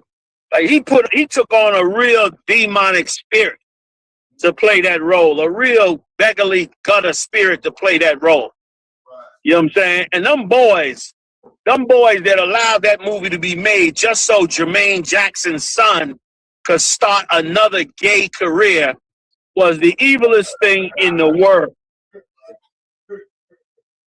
You know what I'm saying? Like, instead of realizing that was wrong what Michael did, you understand, if you believe the movie, instead they went down the same route and became cutthroat and overthrowing each other like he was. He was the most successful, and he was the least cohesive with his family. Right. He was the least cohesive with his family. And he was selfish. I'm going to bring it all out. But let me get back to Catherine. Let's keep going, brother. Read on. Sir. So that he shall have need, he should have no need of spoil. Right. He should have no need of spoil, because why? This is not a woman that wastes things. Ain't no way. When you gonna see it, when Rebe talked about their house, Rebe said we always had food. We always had clothes. They 9 deep in there, in triple bunk beds. And Rebe said we always had food. We always had clothes. Why? Because Catherine Jackson was a goddamn superhero. That's right. Because Catherine Jackson was wise enough and strategic enough and sensible enough to take that little bit of money. And let me tell you something. Back then in the 60s, black people had just got civil rights. So you basically ain't even have no civil rights. You only had civil rights on paper. They passed the law in the Congress and that was it. Civil rights ain't really kick in till like 75. That's when the civil rights actually was able to be, you know, that lawsuits came and passing different laws and rules. So then, of course, you know, Esau had to back down and let you have your rights. But when they first passed that law, you didn't have no damn rights. And in the midst of that atmosphere, Catherine made sure that house had food, man. Made sure them kids ate, man. You understand? Every brother and sister whose mother got destroyed in the evil of this place should be praying to the Lord, you understand, for a Catherine type, Jackson type person. Now, I'm not talking about her religion and all that. Like I said, I'm sure it was not as the Lord required. We were just coming out of hell. Hell, the UPK just got founded in '69. So we had just been trying to turn the table and wake our brothers and sisters up onto how they was really. At that time, you could barely find a black church that did not have a white Jesus on the wall or a big white Jesus statue inside the church. It was the Israelite school of UPK since 1969, battering them churches to give up that thing. And we're going to batter them churches and they're going to start to give up them sodomites out. They pushing them sodomites right now because that's what the government wants. But we're going to keep the pressure on them. And they're going to eventually have to give up those sodomites, man. Those homosexuals. You know what I'm saying? And Michael Jackson helped that as well. How you going to come out of a black family in Gary, Indiana, 9 children deep, and you're going to grow up and turn yourself into a white transvestite? And then talk about you was abused. I'd have beat his ass too. Probably ain't beat him enough. You understand? And if you believe Stephanie Mills said he always had a proclivity to try to go towards that white world. You know, Stephanie Mills was you know, she used to date Michael Jackson. And Stephanie Mills was all black. And she saw Michael Jackson going towards that white world. She had to break her own way off and set her own career because she knew she wasn't going down that route. That they was inviting him to them freak parties and all that nasty shit, all that Epstein bullshit. And she wasn't with none of that. He would try to take her to parties. She said, "No, I'm not doing that. You got to go by yourself because I can't go do that." And eventually he saw that she wasn't going to get all up into that world he was getting into, and she went another way. And he shamed the hell out of his father, his brothers, and the entire black community. And these old rotten-ass preachers who love to keep a little crop of homosexuals, especially young boys, you sitting up in your church defending Michael Jackson. Al Sharpton got up in his funeral and said, "You ain't strange." That's what Al Sharpton said. "You old traitor, sellout nigga." That's right. A real gutter nigga. This nigga that went out and sung all over the world. Now listen, Michael Jackson was talented. You can say what you want about that faggot, but that faggot could dance his ass off out. If you don't know that, you go watch him do that moonwalk on that show he did with Cher. He got on that show with Cher, did that robot moonwalk, brother. It was insane. It was next level. I ain't taking his talent from him. I will never take his talent from Michael Jackson. But I will talk about the truth. And the truth of the matter is he was selfish and cared nothing. And let me tell you something. If black people cared about what black people thought, black people would stop doing half the evil that they do in this world. That's right. Like if you were accountable like other nations are, you accountable to your nation and to your people, then there's certain things you are not going to be able to do because they're not going to have it and they're going to shut it down, which is why also A musician should never be able to cross over. If you're a musician, it's a shame that you got to cross over. All the producers say, well, that's where the big money is. That's where the big money is. Yeah, that's also where they begin to tell you what you have to become for you to be successful in their world. And then you go into the doctor getting your nose cut off and your skin bleached. And a jerry curl that caught on fire and it'll burn your goddamn head off. Sitting up there trying to perm up your hair and jerry curl it up like a white boy, I don't even know what it is. All right, give me a little more on Catherine. I'm switching over. Give me a little. I'm already halfway through. Give me a little more. I'm gonna switch over. Chapter 1, sir. The book of Proverbs, chapter 31, verse 12.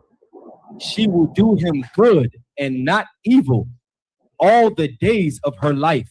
Let me tell you something, Mark. That's important. That's very important. Like a lot of times a man will make mistakes with a woman. Hell, sometime he might put his hands on her. And if you ain't in the truth, you pretty much got to get him straightened out on your own. But at least if you in the truth, you can bring him to counsel. And let me tell you something, Mark, I'm getting zero tolerance, man. I'm getting real low with my tolerance for brothers putting their hands on women. I'm going to own your goddamn rank, man. You think you're going to come into UPK and be beating up sisters in here that come to the Lord? You better have a damn good, you better catch up with them there in adultery. If you're going to come back and tell me you don't put your hands on a sister. Because if you put your hands on a sister, it means that you don't have no ability to handle the situation. You don't have no wisdom to go get counsel. We got the best counselors in the world in the UPK. You understand? And you're going to turn around and instead of you ain't got no discipline because you drinking or you doing whatever stupid shit you should not be doing because, of course, you are not the type to do that. Other brothers can have a drink, but not your dumb ass because you've been a drunk for 20 years, dumbass. You come in the truth, use wisdom and stop drinking. This is the place where you make your change. And then you think you're going to come up in here and drag that dumb ghetto shit up in the UPK. I'm going to own your rank. I'm going to own it. I'm going to tell you right now. Deal with these sisters just and right. And they get out of line and deal with certain things. You get them in counsel. Muhammad he ain't soft on them. He'll tighten them up right quick. And so will the other captains and generals. But you ain't gonna bring that in the world shit in here. Read that line again. Chapter 1, sir. Book of Proverbs, chapter 31, verse 12. She will do him good and not evil all the days of her life. Like if you want a woman to do you good, you can't be beating up on her. How she gonna want revenge instead of good? She gonna want revenge on you. You playing games with a lying, scheming, and doing all kind of evil shit. You understand? Instead of dealing with her right according to the scriptures. And vice versa, especially for you sisters. I'm not saying this to let you off no hook. Because some of you sisters is diabolical. Some of you sisters, I'm convinced that you was raised by wolves. I'm convinced. Some of you sisters, I tried to put it out my brain, but I'm convinced that chimps or something raised you other than two goddamn human beings. Because you just don't know how to be nothing but a slimy animal. You understand? But a brother still shouldn't put his hands on you, and especially in this climate, because you are way more valuable in the truth than to get locked up and get a felony or some other silly shit. You understand? Because of some woman and her stupidity or your stupidity. Like you're gonna eventually have to get past that to do this work of the Lord. You eventually have to rise above that. Every brother has to rise above that when you came out the world. You understand? So that sister, you understand, is a sister that brother doesn't have to fear over. Read it one more time and I'm gonna move on. Kind of one con, sir. She will do him good and not evil all the days of her life. Right. All the days of her life, she looks at this man like her partner, man. Looks at this man like the man she's tied to. A lot of you sisters out here now, you in the trade him up business. Every time you get with a brother, you trying to trade him up. You looking for another brother to get rid of him and trade up for another brother. You dumb and stupid as you could be. Because you need to build more with who you are than attempt to trade up. And a lot of you trade up in a fantasy. That's why that cat, Kevin Samuels, made so much money off of you. He made so much money off of you because he was telling you how stupid you was. And ain't nobody ever tell you how stupid you was and how delusional you was in the type of man you was trying to get. And he was trying to wake you up to say, look, you need to go work with a brother that you can work with. You got this fantasy thing from the white man in your mind that you got to have a six-figure man. Catherine did not have to have a six-figure man. She did him right all the days of her life. She did him right. Can't nobody say they caught her out there sleeping with another man or anything like that. If it ever happened, it ain't make the news. It may make the news, and judging from her character, I would suspect it never happened. Judging from the dignity she carried of herself, and the same should go on with every sister, man. Every sister should check herself on her mindset. You're going to get brothers with all kind of problems. I'm sure Joe had some problems. Anybody working in a steel mill got problems. You know what I'm saying? It's like your default is a problem. The fact that you in the steel mill, like you punch in, you got problems. Regardless. You got educational problems. You got learning disabilities. You got all kinds of problems. That's why you there. You understand? Trying to hold on to a job and take care of your kids. But she still, did him right all the days of his life. Like Joe Jackson, for all that they call him, had a better life in marriage than 95% of the black community.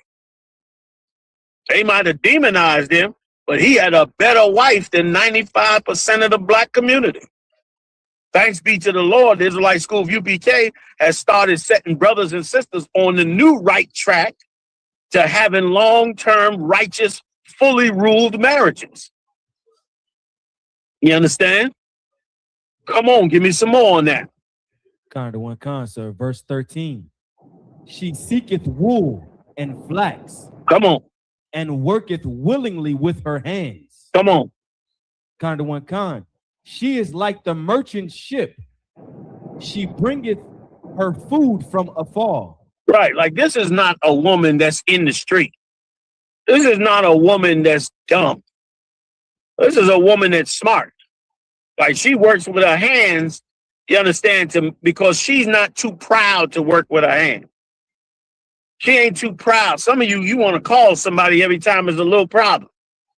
You got to call somebody. Call somebody. She works with her hands, and what she can do, she calls her man to do. And then if it's more than he can do, then he calls somebody. This is what a woman on that level operates like. And every brother, if you don't strive for that, then you shortening yourself, because that's in her was in Abraham's wife Sarah. That was what was in Sarah. So don't tell me that's not in the black woman. It's all up in the black woman. But this evil place has tried to beat it out of her.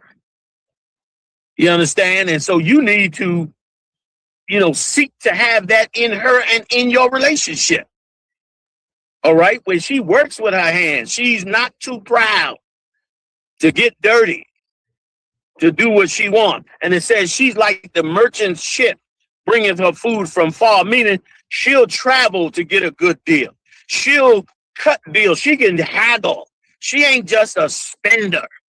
Some of these sisters out here, brother, you put a credit card in their hand and the sheriff coming to lock you up 3 months later. You like, what am I going to jail for? Credit card debt, debt, man. You sitting in the house with her and you think everything is fine. You wake up one day and somebody done slapped a notice on your house. You know what I mean? Eviction in 90 days. You like, what the hell? Didn't I give you the money, the paycheck? Like but not this sister. This righteous sister, no, you're not going to do that. She's going to make sure she go and get the best deal she can get. She going to make sure she go far. Like, this is a wise woman, and it don't mean she got to be rich. It don't mean she's got to be sluggish. It don't mean she's got to be wealthy. She's just wise in the level she's on. And Catherine was wise like that, huh? She was wise like that. You know what I mean? Go ahead, real quick. I know I'm running long on the time. I'm a little long-winded. Go ahead. The book of Proverbs, chapter 31, verse 15. She riseth up, Salaki, she riseth also while it is yet night. Go ahead. And giveth meat to her husband. It's like right. Read it again. She riseth also while it is yet night, and giveth meat to her household. And like that, wait, like that's not a lazy woman. That is not a lazy woman. You understand? The white man done put so much chemicals in these foods, you could hardly get through a day. You know what I mean? Without 10 drugs to finish the damn day. But you need a sister whose spirit is you can work with. And both of y'all work together. A lot of brothers lazy too. You know what I mean? And so you got to fight that demon. That old lazy demon, fight that demon. But this sister Catherine, she wasn't like that. She got them kids out to school every day. You know what I'm saying? Got them in and out of 2-bedroom house. That means 1 bathroom, maybe 2. You got 9 kids going out the door with 2 bathrooms, maybe 1. You all up in the mix. You understand? You got 5 breakfasts to make every day, and you got to work too. Which means them girls learned how to fix food and everything quickly. So they can help out feeding them boys. Maybe them boys had to learn it as well. The point I'm saying is that's the spirit we got to take back. We lost that spirit. That spirit, our sisters lost that spirit. If you coming in the truth and you a sister in the truth, you go back and get that spirit. Go back and pray to the Most High and ask the Lord, put that spirit back on me. Give me that Sarah spirit. Give me that Catherine spirit. Let me have that. Let me be successful in it. You know what I'm saying? And ask the Lord to fix that brother if he got issues too. Come on, brother, read on real quick. And a portion to her maidens. And a portion to her maidens, meaning she tries to make sure her whole house is taken care of, man. Go ahead. She considereth a field and buyeth it. Right, she is a wise woman, man. She gonna consider a field. Meaning she's going, this is a career woman. Like back then, she had to go buy a field. That was the way you prospered. The more field you had, the more cattle you had, or the more vegetables you could grow. So this is she's a career woman the right way. You understand? You a sister, you understand, and you working in McDonald's, you know McDonald's ain't got no real money. So what do? You consider a field. What's another field that they got out here? A field of work. Like a field of what you do. You go back to school. You go back and get that degree. Like you ain't gonna buy no land now too much. Sometimes you might do that. But mainly is what you want to do is you want to go back to school, get your degree, and get you some more money. You want to, that's what a wise woman does. She goes back and gets a degree and gets more money. Catherine didn't have to do it because Joe had them kids bring millions into the house. You understand? But today, you understand, and if you a brother in the truth, don't be jealous of your woman. Your woman got more degrees than you. You got the degree of the Most High. Stop being so weak-minded and the way you got to be scared that your woman got a powerful degree. She used bigger words than you. Bring yourself up to speed. Don't be afraid to say, hey, what that word mean? I don't understand that. I'll explain it to you. You know what I mean? And then you hold on to it, and you know it. Now you ain't stumped by it. And you sisters that get a degree, you better not, don't be shaming your husband. Some of you get a degree and you want to act like he's lesser a man. And all this nonsense about you making more. He got to make at least as much money as me. You's a dumb bitch. You's a dumb bitch. Joe Jackson worked in a steel mill, man. You big dummy. You understand?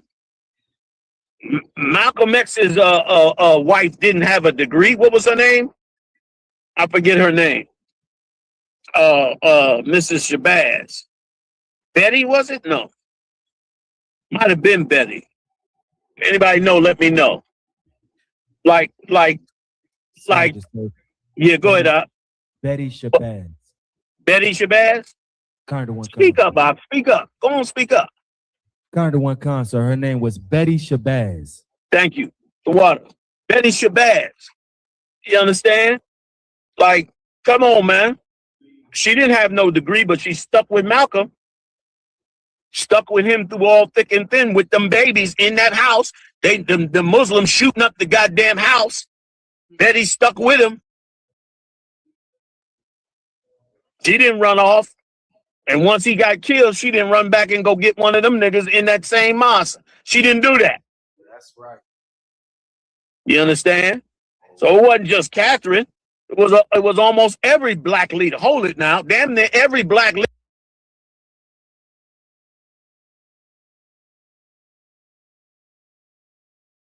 leader had a woman that knew how to carry herself. I'm sure every last one wasn't perfect. I'm sure a few of them knew how to carry themselves, but was a hoe. Some of them in there. But they rode down with that man. That's right. Catherine did the same. So if you got a degree, sis, don't be flossing on your husband with your degree. That don't give you authority over your husband. Respect that man. Respect his dignity, man. Keep his dignity together. You keep a man's dignity together, you be shocked what a man could do. You be shocked what a black man or Latino man. I give it to the Latinos too, huh? Big shout out to the tribe of Issachar. Issachar's households be in order in many cases. That's undeniable, brother. They be out there, that rib got them babies, one in the stroller, one strapped to her chest. You understand? Rolling with that brother, and meanwhile, he a landscaper. Even though today landscapers make money. But he a landscaper. She riding out with it. You understand? You got to be the same, man. You sisters got to be the same. Find a brother and ride out with it. And that's why you don't need to pick a brother that quick. Don't be picking no brother so fast, because you picking a brother too fast, you hot in the ass, you run and go get a brother too fast, now you in trouble. You thought you got a fresh, strong Hebrew Israelite. This nigga been on drugs 20 years. Just got in here, offers of 50. You trying to clean his ass up now for you. You know what? Jump down on the nigga head. Now you got a world of trouble. Take your time. Pick him right. And ride out with him. It's better to ride out with the problems than abandon the problems and trying to build something new. Right. You end up 40 years old, 50 years old in the church by yourself. Right. That ain't what we supposed to be doing. You know what I mean? Now let's switch. Can we switch over to Joe? I did want to get when I come back, hold this one for me in the side and remind me if it get close to 8 and I don't address it, or a little after 8 and I don't address it. Give me the scripture where Paul said, "Husbands, love your wives, and wives, love your husbands," and so forth. We'll read a little bit of that as well, because all of that is pertaining to the family, man. Oh man, I might be low. I'm gonna try to plug in. Y'all let me know if I get disconnected, because I'm running out of juice on this battery. Let me get it in, and we'll talk a little bit about Joe. Bear with me 1 second, y'all. Any questions so far? What we talking about? Any questions online? Everybody good? Is that you? I thought that was you, Cat. All right. Yeah, it was a good dog. Okay. All right, so we good to go. Look like so far, all right? It might click off, but we know what to do. I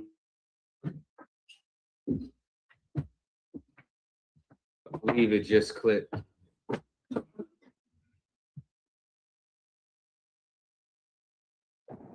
Can you see me? Can you see me? Did y'all lose me just now? Costa, you went out for a second, but you back. Oh, yeah? Yes, sir. You're back, though. Okay, but I might be going out every now and then. We'll see. Anyway, let's get back to Joe now. All right? Kind of one con, sir. This is not good. Okay. Sorry about that, y'all. All right? So Joe was depicted in there like he was the evilest thing in the world. Did y'all lose me again just now? We got you solid, sir. Okay, beautiful. Now wait a minute. Let's get back. Let's go to the stories. Let's go to the videos. You holding a couple of videos. So let's go to the videos and bring those out just in case you might lose me on this. I'm almost to y'all too. But I'm fighting with the juice right now. Gotta grab it. I gotta carry a battery pack with me. So anyway, can we get Reby first? The one with Reby? With Reby Jackson? Let's play that interview with Reby. This way I can let this charge. Let me just say this. Listen, can y'all hear me? Yes, sir. All right, listen closely to everything that Reby says concerning Michael Jackson. She gonna show you he was devious. She even had to beat his ass. You understand? They changed that whole scenario in that movie to make money and launch that little sodomite's career. That was totally a lie.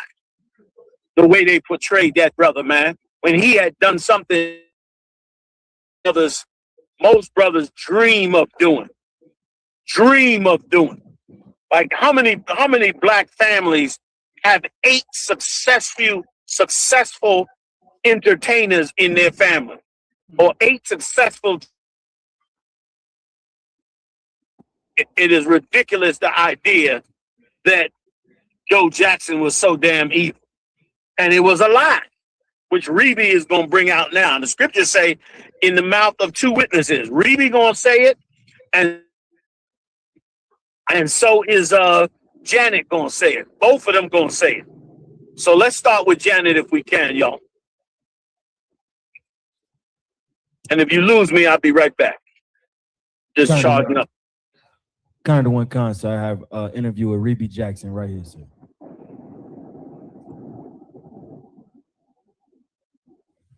$2,300 Jackson Street, in that little house. I was born in that house, the only one born in that house. We had 2 bedrooms in our home, and I and my sisters, Janet and LaToya, slept in the living room. We had a couch that led out into a bed.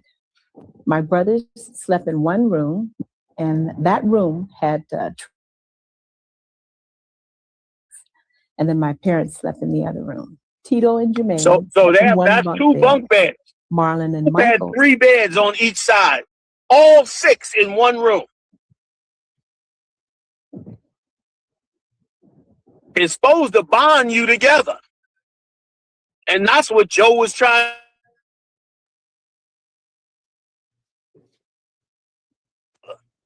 Not make you hate each other. Go ahead, Op. Slept in a bunk bed together that they shared.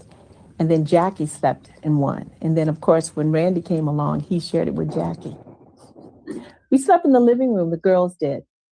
And we had a couch that led out into a bed. And we shared the bed. Janet used to sleep literally on my stomach when she was born. When you live in an area such as the area that we came from, you really don't think about that. I mean, poor, that was a way of life. We had plenty of food to eat, and we had clothes, went to school. We were like all the other kids in the area. You hear that? That's Catherine you hearing right there, y'all. That's Catherine you hearing. You understand? Raised them kids up, fed them kids. You understand? These old nasty things are on the bad bitch. Bitch, please. Please. You know what I mean? That's a bad bitch right there. That Catherine was on that game. Go ahead.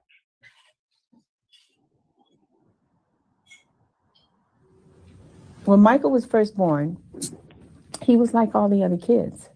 The only difference that he had as he began to get older was that he was extremely mischievous, rambunctious. He would do little things to annoy you, or for example, when he would get in trouble, he'd run from my mom if she wanted to chastise him, and he'd run up under the bed and hang on to the springs, and they couldn't get him out. You see that? Brothers, they tried. You see that? He had a demon on him. From young, he had a demon on him. From that demon was on him, and she was trying to beat his ass to get him right. And not just a bad kid, a mischievous cat. And remember, she ain't saying the other brothers were. He's the one that had the demon on him, man. Go ahead. But they couldn't do it. So she'd just say, leave him alone. Wait till later. He'll come out sooner or later.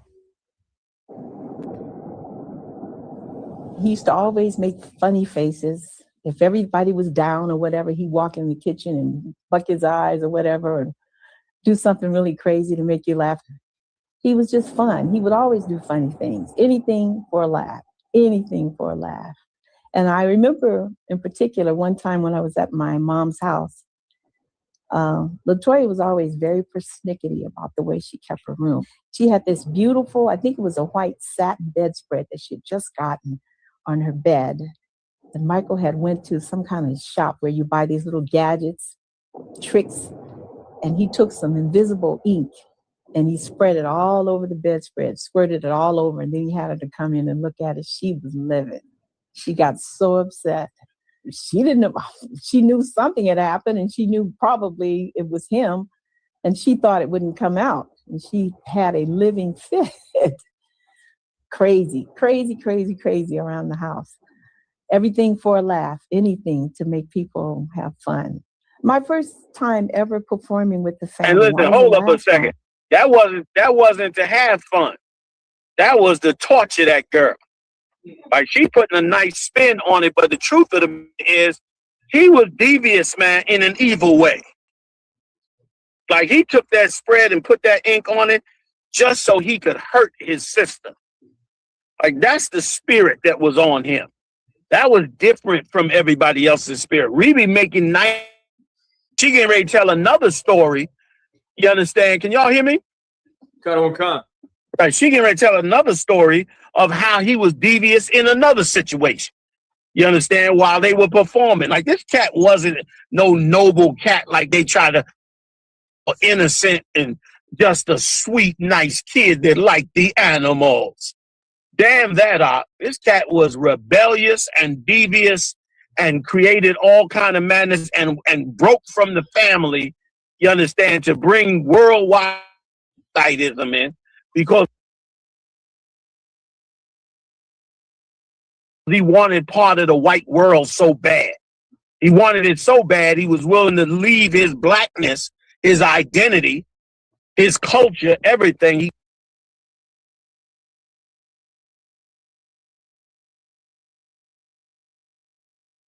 To leave it all so he can get a piece of Esau's world. And that is not nothing great. There is nothing great about that.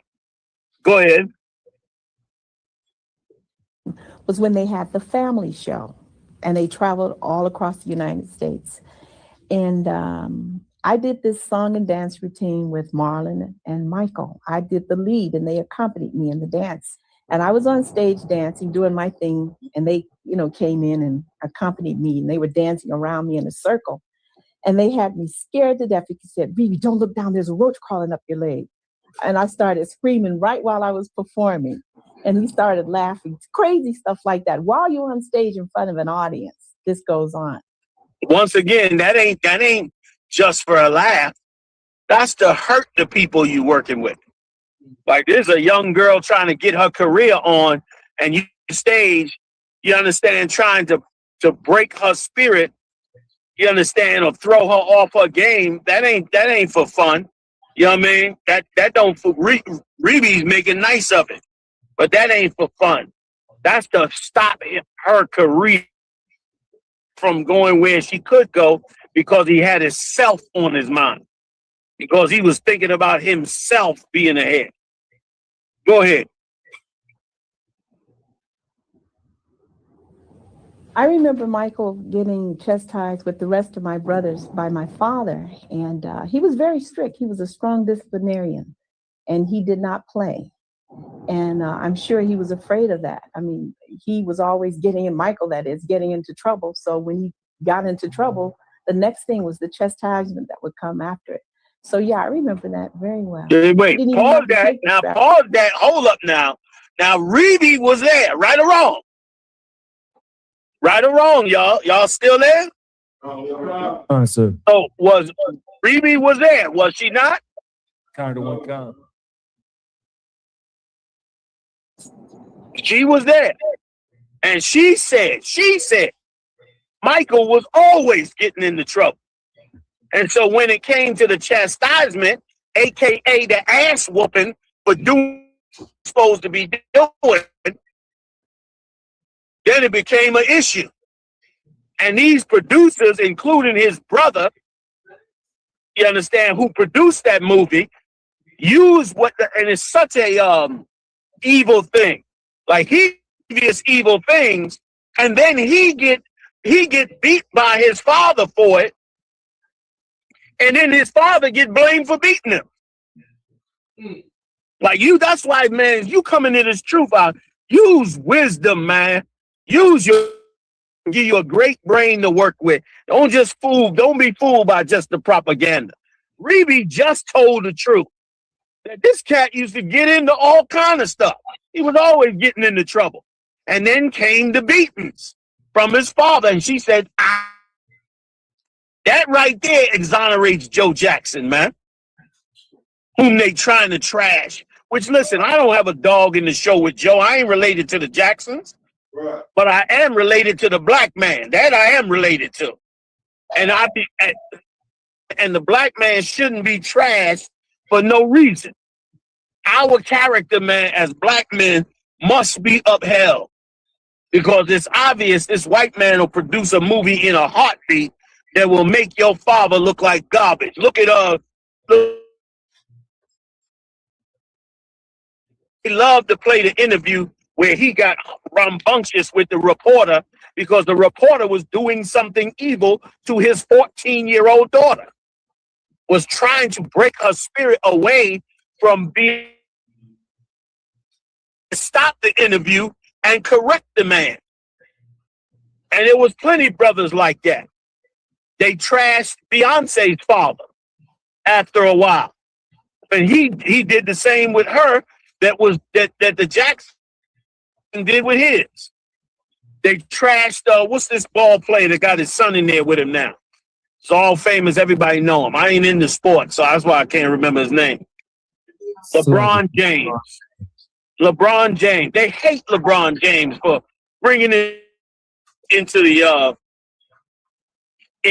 basketball thing. When I thought fathers is what we wanted. I thought fathers taking care of sons is what was supposed to be good and right. Let me tell you something, man. If you're a good father, white America hates you if your child becomes successful or you become successful and you got the image of a good father.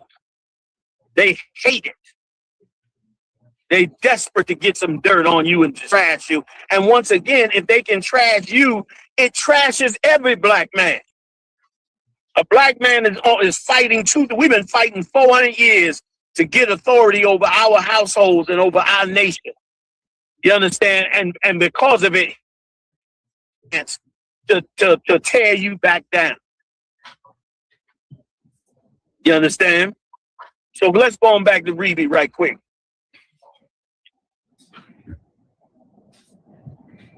All you have to do is look at you like this.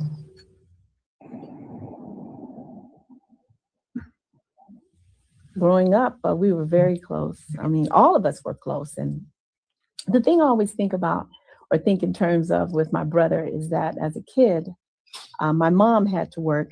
And that meant that for those that were at home, they had to have a babysitter. And I was in school. So there were times when I had to walk my brother to my grandmother's house before I went to school. And she would babysit him, and then I would go to school.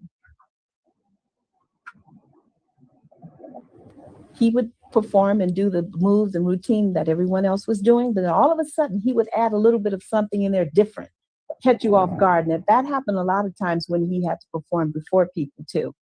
And that was him feeling what he was doing. And I noticed that. And then not only that, just him getting into his routines and studying on his routines and trying to perfect what he was doing. I noticed that it came very easy for him because he loved it so much. And that's when I started noticing, and I'm sure everyone else did, how that there was a little bit of a difference, quite a bit of a difference, I should say, with his performing in the others. He was always tap dancing all over the house. He would, you know what he would do? He would put on roller skates and skate around. This is so dangerous. Skate around the swimming pool to see how close he could come to it without going in. He would dance as he was doing it and tap dancing too. There ain't no question that boy was talented. You think he would appreciate what he got from both his father and the black community. But he was selfish and rebellious and had a demon on him. Go ahead. Money that they would gather together from performing in the local area, he would take his money and save it. And Marlon would spend his. And then Michael saved so much of his money, he wanted to have his own little candy store. So he'd go down to the corner store, bought candy, and he sold it at the house, or he called himself selling it. But I have to tell you, something that was really funny about it is Marlon would sneak and eat his candy when he wasn't watching. He was upset, he'd cry and chew him out about doing it. That candy store meant everything to him.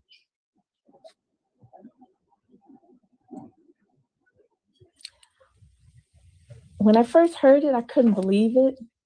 And it was sort of exciting. And I went, wow, that's them? We can start with Reby right there. Can you bring up Michael for me?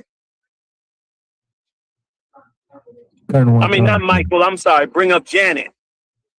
Let's bring up Janet right quick and let's get Janet up in the game. Any questions? Anybody got any questions on it? It's obvious that this was an assault on the black man in the black community. Joe Jackson should have been celebrated. Instead, he got falsely accused of beating his kids when his kids was the ones that was out of order. His kid, rather. Not kids, but that kid. And once again, a father knows his kids. If you know from young you got one son and he's very rebellious, you're going to focus in on him. You're going to try to make sure that you keep him in line. Without Joe Jackson, Michael Jackson would have never been able to take that talent that he had. That's right. To the heights that he took it to. Hell, you was running around with a monkey and a giraffe. Right. What was you going to do? Well, where was you going with that? Nowhere. Joe had to get him focused and get him performing, and then his talent came out as he locked all the way into that music. Right. He would have been another gremlin running around Gary, Indiana. Probably would have been a gangbanger, probably in the penitentiary right now. Right. You know what I'm saying? Please, man. Or some sodomite somewhere. Read on. And I shouldn't say just Joe and Catherine. It was a team effort. And a great team. Go ahead. Let's get Jan and see what she got to say. $5 when I appear in my brother's biographical film for even a single second. Jermaine only wants to cash in on his legacy and use it as a shortcut to get his own son into the entertainment industry. It's a scheme he's been running all along. He has never truly wanted to honor Michael Jackson at all. I watched that film. Damn, that was Janet now. That's his sister. She said he ain't never wanted to honor Michael. He's just trying to work on his own, what does she call it? His legacy. He wanted to make that film, get paid, and that be it, and threw his father under the bus to do it. Threw his father under the bus to make money, to make the movie seem like you know, something you need to go see about how the king of pop was abused by his father when the whole goddamn thing was a lie. And a lie that's been spread about black men forever. Right. Like it's a whole demonic spirit in this country when it comes to black men, Latino men, Native Indian men. Like you can't have no masculinity around them. Right. Go in the store, go in the grocery store and just ignore white people. And you just go into the grocery store picking up things and just don't look at them. And watch how they come all in the aisle with you. They want your attention every minute. They don't want you to be strong and independent of them. They want to bump into you. They want to have a conversation with you. They want your opinion of things when they know they hate you. They want to know what you're thinking all the goddamn time. Go ahead, going back to Janet. His glamorous, perfect stage performances and career achievements, portraying his life as some kind of fairy tale success story, as if his only struggle was his relationship with their father. He endured immense pressure. Hold it now. Hold it. As if all he went through was his struggle with his father. This is a cat that didn't know how to sit down with nobody. He didn't even know how to be around people. Listen, he born in Gary, Indiana, one of the poorest cities and one of the highest murder capital in the country. And instead of him getting together with the other fathers in Gary and saying, man, we should come together and see how much talent is among all our families. We should turn this into a talent area. Instead, this nigga goes off to California and builds him Neverland Ranch. A goddamn ranch filled for animals and kids. Right. In an area that's damn near all white. Like, damn the families that was in Gary with him. Damn the poor families that didn't make it out. Damn the families whose parents lost everything they had because the steel mill shut down when they started buying steel from Japan. You understand? Damn all of them. You understand? Like, we become successful and we taught by the slave master to turn our back on our own. To forget about our own. They love to tell you that. You got to forget them cats you came up with, man. They're going to have this problem and that, this and that. Why? Because they want you to cut them ties so you can just be a selfish pig and only go for yourself. Damn that. Take your brothers with you, man. You roll with me in the mud, I roll with you in the castle. You rolling in the dirt, I'm rolling with you in the palace. We down with each other. Like, damn that bullshit they coming with. That's a white man's way of thinking. He's, like the scriptures say, he estranged from the womb. So you shouldn't even be trying to expect him to come up with nothing. You know what I mean? Go ahead, let's take it back to him. Physical changes caused by vitiligo, and years of relentless public controversy. All of these pains are downplayed, glossed over, or simply erased from the narrative. They just keep exploiting his fame to make money while avoiding the real truth of his life, and that in itself is an insult to him. When he was alive, Jermaine even wrote songs attacking him, calling him a race traitor, and spreading lies. So the whole time his older brother hated him too. The whole time. Now you know what Joe Jackson went through. Now you know why Joe Jackson was arguing with him to get them to work together, to get Michael to go rock out with his brothers, to bring them brothers together. Like Joe understood family, man. Right. You understand? They hating on that poor cat from Indiana that worked in a steel mill, but he knew more about family than these Edomites do. Than these Epstein file bastards. He knew more about family than them. He understood for them that they should have stuck together and had somebody to watch over them. If you believe the movie at all. Instead, they turned around and trashed the man. And trashed every other black man that went through this. Or will go through it in the near future.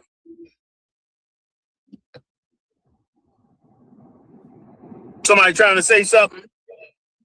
Salakia, General. Go ahead, Kind of one concert, if I could. I remember growing up down south. I used to watch a movie all the time called The American Dream, the old Michael Jackson movie. I remember how they painted Joe Jackson, even in that movie, to be like the most cruel father known to man. But when he would deal with his wife, even when he lost his job, he would go, like his slavery, he would go and tell his rib, he'd be like, "We gonna be okay. Don't worry about it. We gonna be good." And she just kind of one concert. Like that was manly. That was manly. You know what I'm saying? Like, don't nothing help a young girl better than having a father who has a strong voice and a righteous judgment. You understand? Don't nothing make a young girl coming up stay right in her spirit than when she can say to her siblings, "You better not. You know what Dad gonna do. You better not do that. Dad be home in a minute. You gonna be in trouble." Like that makes a young girl feel safe, which this world does not make our daughters feel safe. You understand? It's bad enough that our kids got to go to school at 6 years old and leave their mother and father's house and be put in the hands of white teachers that hate them. You understand? That's bad enough. On top of that, they got to deal with so many other things as a baby. Don't nothing make a young girl feel safer than having that strong father that says those things, man. But he been portrayed like such a brute and a beater and a torturer and an evil man that he don't even get a chance to do it right and masculine. He don't even get a chance to do it. Because the minute he raises his voice, it's like he's the devil incarnate. This white man used plenty of propaganda against us, man, to hurt us and to hurt our families. Matter of fact, hold what you got before and give me the scripture where the Lord said you must first bind the strong man. You know the one I'm talking about in the New Testament?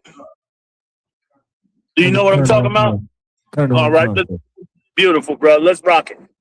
That's a good scripture to point out exactly what we're talking about here.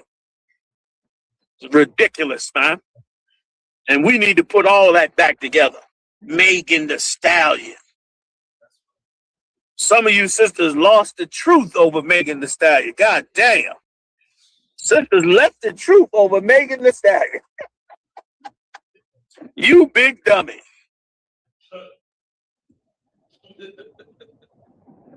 And any brother that left the truth over Megan Thee Stallion, you was definitely a secret sodomite. You was you leave the truth over Megan Thee Stallion argument, you has got to be a sodomite. You watch that nasty hoe in them booty shorts, and all you can think about is putting them booty shorts on your goddamn self. You nasty nigga. Somebody in the trash making the stallion, now you mad. Damn that. You got that scripture? Call it when you get it. Kind of one con, sir. The book of Mark. Go ahead. The book of Mark, chapter 3, verse 27. No man can enter into a strong man's house. See that? A strong man's house, you can't get in there, man. You can't divide that family. You can't harm nobody. You can't poison nobody. Because a strong man, all the family gonna go looking at him before they go listening to your dumb ass. They're gonna say, well, let me check with my dad. Let me check with my father. Or the wife gonna say, go check with your father. You understand? Go ahead. And spoil his goods. And steal all his goods. You can't do that in a strong man's house unless you do something first. Go ahead, Al. Kind of one con. Except he will first bind the strong man. First, you got to bind the strong man. You want to know how come they destroying our sons and daughters? Because they done put out enough propaganda to bind your hands. Enough propaganda to teach your woman to never trust you, to guide her in the right direction, to make your home stable, to make it strong, never guide you on how you ought to be with a sister, how you to cherish her, look at her preciously and correct the hell out of her in her wrong if she's wrong, but how to be just with her. They ain't never gonna show you that. And because they hide that from you, our families are overthrown. Because they put that propaganda out and bind the black man from being able to stand up and be who he is, our houses get overthrown every day. Every day. Because they spend millions of dollars and put 4 or 5 whores up on a stage, singing and partying and showing your daughter how to be a nasty whore, or your son how to have no regard for a young woman. It's hard for a nigga that grow up in a house with Catherine to treat a woman terribly. Usually a man that treat a woman terribly, their mother was caught up into whatever she was caught up into. Part of Esau's kingdom. But a woman like Catherine raising up her boys, them boys ain't raising up to become, evil men towards their own wife. And furthermore, the Lord said, be not jealous of the woman of thy bosom. Don't be jealous of her, man. What you jealous of her for? Let her be successful. Let her be all the righteous things she want to be. You know what I'm saying? Like, you wonder why your woman rebelling. Sometimes your woman's rebelling because you are jealous of her. And she can see it. You don't like that she got a career. You don't like that she got a decent job. You understand? If she's respecting you and working with you, there's a few sisters that's on that level. Very few. Very few. But if she is on that level, man, don't be jealous of her. Let her rise in her spirit and in the things she could be great at. She gonna make you honorable anyway. The Lord said that you were gonna be honored at the gate by the garments and things that your wife does. And I see it true every Passover. Every Passover, I see it to be true. You understand? Okay. Yeah, Yediah and Marah got y'all message to what? You know what I mean? Like, come on, man. Okay. Like, that's where we gotta go with it. You got any other tapes? What other tapes you holding up? So like it, sir. I got another video of Joe Jackson, sir. You got what? So I got a video of Joe Jackson, sir. All right, we come to Joe in just a second. Are you holding any scriptures? Kind of the one con, sir. Which ones you holding? Ephesians chapter 5, verse 25. Okay, let's read that right quick. The book of Ephesians chapter 5, verse 25. Husbands, love your wives, even as Christ also loved the church. Did Christ chastise the church? Hell yeah. Did Christ do everything he could for the church? Hell yeah. Did Christ have compassion for the church? Hell yeah. Meaning the schools, the nations, the brothers that came into the truth. Did Christ pray for them? Hell yeah. You need to ask yourself a question. Do you pray for your woman? Or do you muse all day on how mad you are with her? Do you go to the Lord and say, Lord, help this sister to see the things that I'm saying in righteousness and help me to see where she's missing it at? Like, do you care enough about your rib to call on the Lord? And the same for you sisters, man. When that temptation comes for you to go sleep with that cat on the job, do you care enough about your marriage or that brother, you understand, like Christ did, to be single-hearted towards him? To say, hell no. I made this choice, this is what I'm doing. Because Christ going out there and worshiping a second religion is nigh on to you going out there sleeping with another man. It's like the exact same thing. And you got to be strong enough for that to not happen. Not to be seduced to that, because that's what's coming out the walls. Like I mentioned on the other up in Chicago on the podcast, that line by Pharrell was so evil. To just straight up and tell sisters, cheat on your man, that's how you get ahead. Like that went into the minds of millions of young girls. And you got to fight that demon. And you got to be an example against that demon. Like the sisters in the truth should be examples to push up against that demon.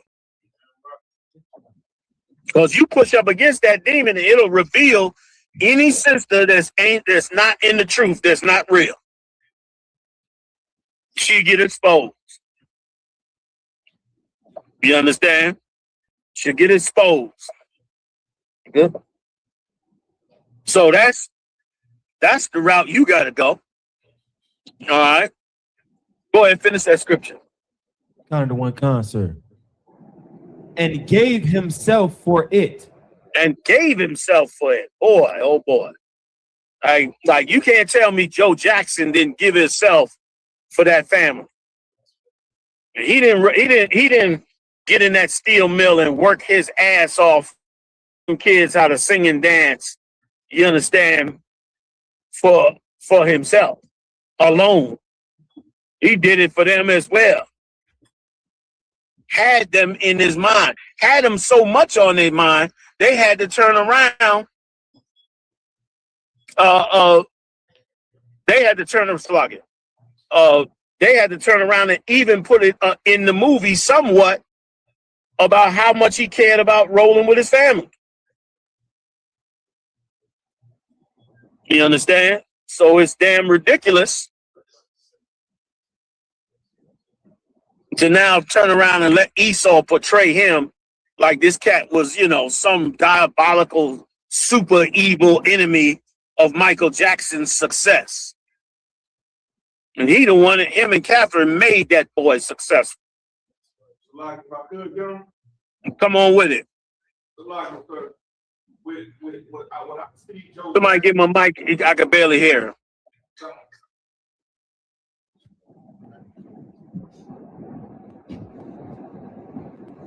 Yeah, sir. What I see, can you hear me, General? I hear you clear now. What I see that Joe Jackson was able to do with them kids, General, was he was able to cure ADHD. Yes, he was. All the energy in the world, and whenever they came home from school, it's time to practice. He never let them run out in the streets, never let them get into gang banging, never let them do anything that would bring dishonor to his family, which means that this brother already had an honorable reputation. You see what I'm saying, General? And yeah, I see exactly what you're saying, and you 100% correct. Like, that was so noble. Remember now, steel mill. Steel mill. Just Google working in a steel mill. You gonna see what's up in there. I send some of you brothers to go work in a steel mill right now. You're gonna melt. You're gonna melt before you get to the door of the steel mill, just of the horror of working in that damn place. And remember, he did that, and then he got home, they got home, and it was time to practice. And of course, many times I'm sure Michael didn't want to practice. Maybe several other ones of them as well. But that man put 8 children on the stage to fame. 8 of them. Even Reby went and, had a hit record. And it shows you how, once again, how selfish Michael Jackson is. He had the money to produce them all. He had the wealth. He had the wealth to make every last one of them far bigger a success than they was now. He could have put so much money behind them. They had to do it on their own pretty much after Joe got them their initial success. And like you said, that was a cat that kept them. You listen to them in an interview, you could tell these ain't people that was in the streets. They wasn't gang banging and all that. And even in the interview with Stephanie Mills said that Michael Jackson did not do drugs before he had his hair burnt up. He didn't use no drugs. So he wasn't caught up. And he wasn't caught up because Joe and Catherine kept him away from all that. Until he eventually ventured into it as he got a little bit older. Right. So what you're saying is right. Like, Joe kept him from all manner of evil. And Gary, Indiana ain't but what? 20 minutes from Chicago? Right. And go back and read the stories of Chicago in the 60s. Between the mafia gangs and the black gangs, all trying to compete, and the false religions that were setting themselves up. Man, you had little to no chance of survival. In fact, the brothers coming out of there now alive and standing on their feet and waking up to the truth is a miracle. Is a miracle. And the brothers who's willing to be strong enough to fight for those brothers to do those things, that's who gets demonized. That's who gets demonized. Like Christ, the king who was demonized for helping them brothers and sisters. You know what I'm saying? And let me tell you something, it's a demon that comes with fame. And that demon, and Joseph experienced that demon. And Joseph the Lord reversed Joseph's fortune over that. Now I'm going to show you the reverse of the Jackson 5. When Joseph's brothers saw that the Lord was going to bless Joseph and rise him above them, they got together and sold him. They went to get rid of him. Like, there's a demon that comes on brothers when they see another brother rise and become successful. They want to tear that brother down and they want to get rid of him. So that their success doesn't. That's why they all up in that music industry hating each other. Same demon that was on the brothers that when they saw what happened with Joseph. But Joseph was wise. When he rose to prominence and they came to Egypt, he played a game with them, had them accused of stealing. And that accusation humbled them greatly. Humbled them to realize that what the Lord had done was big and he was about to forgive them for what they did to him. And then when he told them to go back and bring their younger brother, they were doubly traumatized because, of course, their father was like, don't lose my youngest son. Don't let my youngest son be killed also.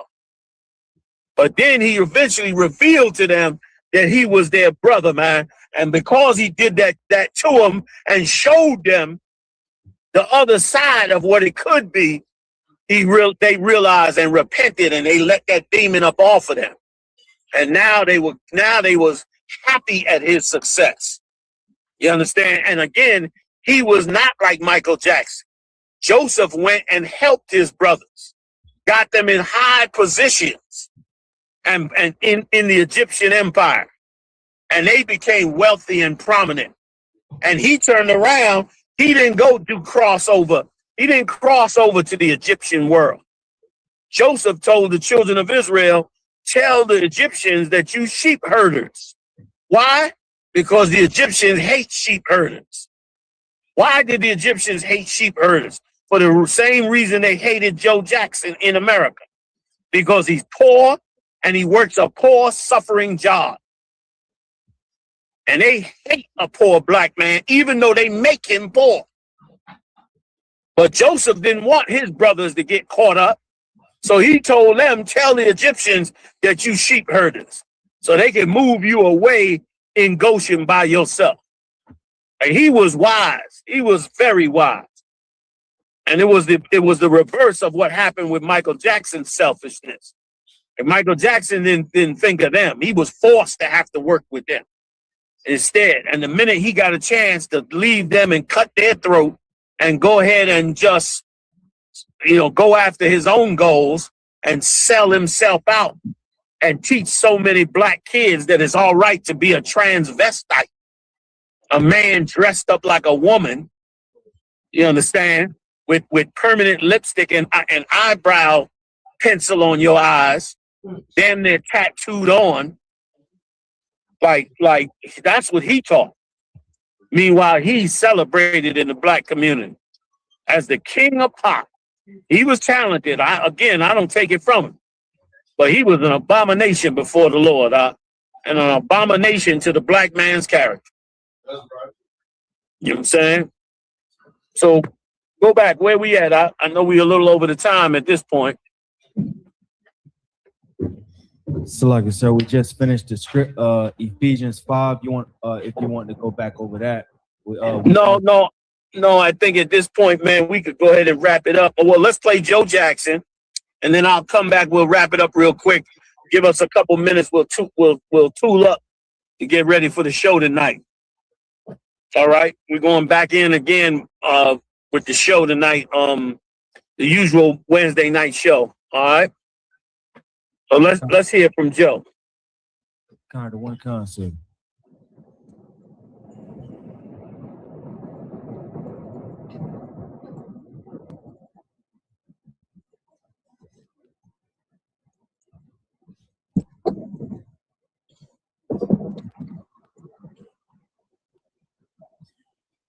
Joe, do you have any at all bad feelings about the way Michael was raised? I know you're denying the stories about violence, but as you look at it, were there any mistakes you made? I didn't make no mistakes, Larry, because Michael was raised properly. He didn't run the streets like most of those other kids that was in his neighborhood. Michael Why did he say that you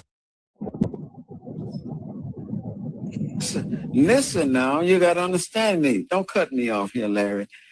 Michael had claims that he had a dull life. Michael never had he had his own brothers and sisters to play with. And that was the other, but most of those kids that was Michael's age during that time, they're not living now. So you know. So when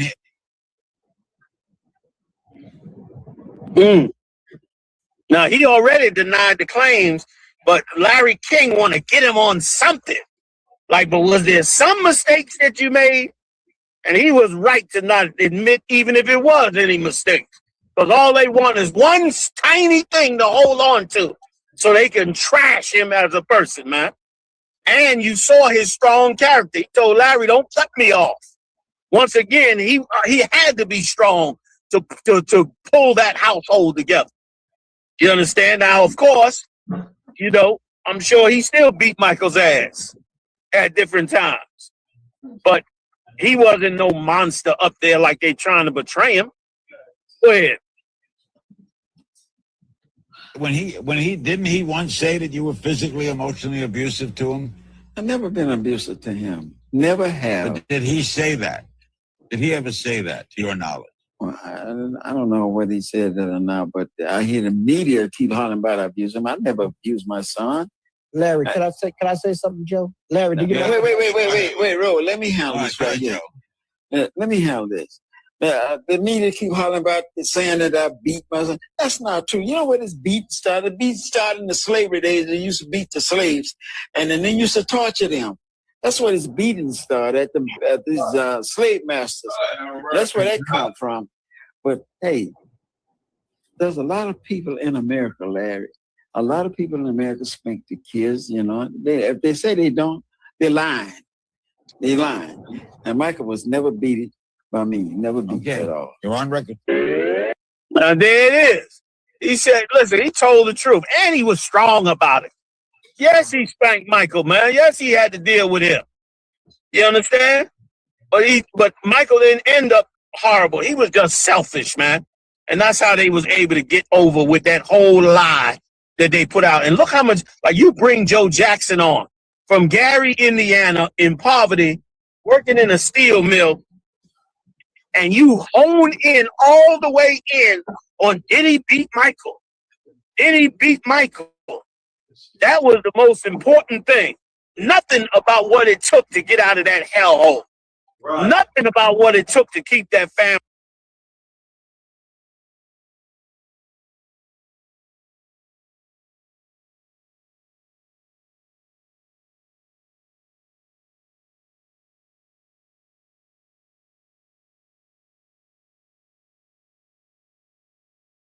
Right. Nothing about what it took to keep his marriage together. Nothing about none of that. But fully demonized at all times. And brothers, that's what happens to us every day in small ways in this country. On your job, with your own woman, with your family, all that. And brother, that's what we opened the Israelite School of UPK for. So to make sure brothers that want to be men and stand up and bring our nation back, damn right, have the opportunity to do just that, man. You understand? So with that, I turn the class over to the captains over there, Salakia. I don't have everybody's name. And I'll be back shortly, man, for us to jump in on the radio show with all the other camps that want to jump in. Mashak will be there. And we'll all get it on, man. It's Captain Malquad, Captain DeBarmoff, a.k.a. Captain Zip Tie. You know what I'm saying? And everybody else, we're going to get it on. I'll see y'all in a few minutes, all right, fam? Everybody out there, pay your tithes, support the truth, all right? See y'all next time. Shalom. I'll be right there. Shalom. We're gonna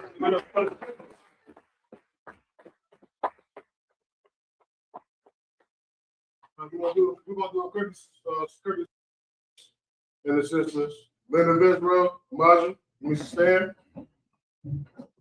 Men of Israel, Maja, Bottom Spot, Maja, Barak, YAHANNA. That's the top.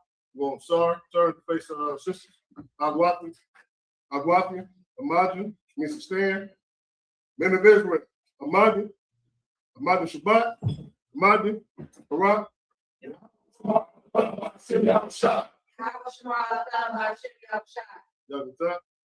Dismiss.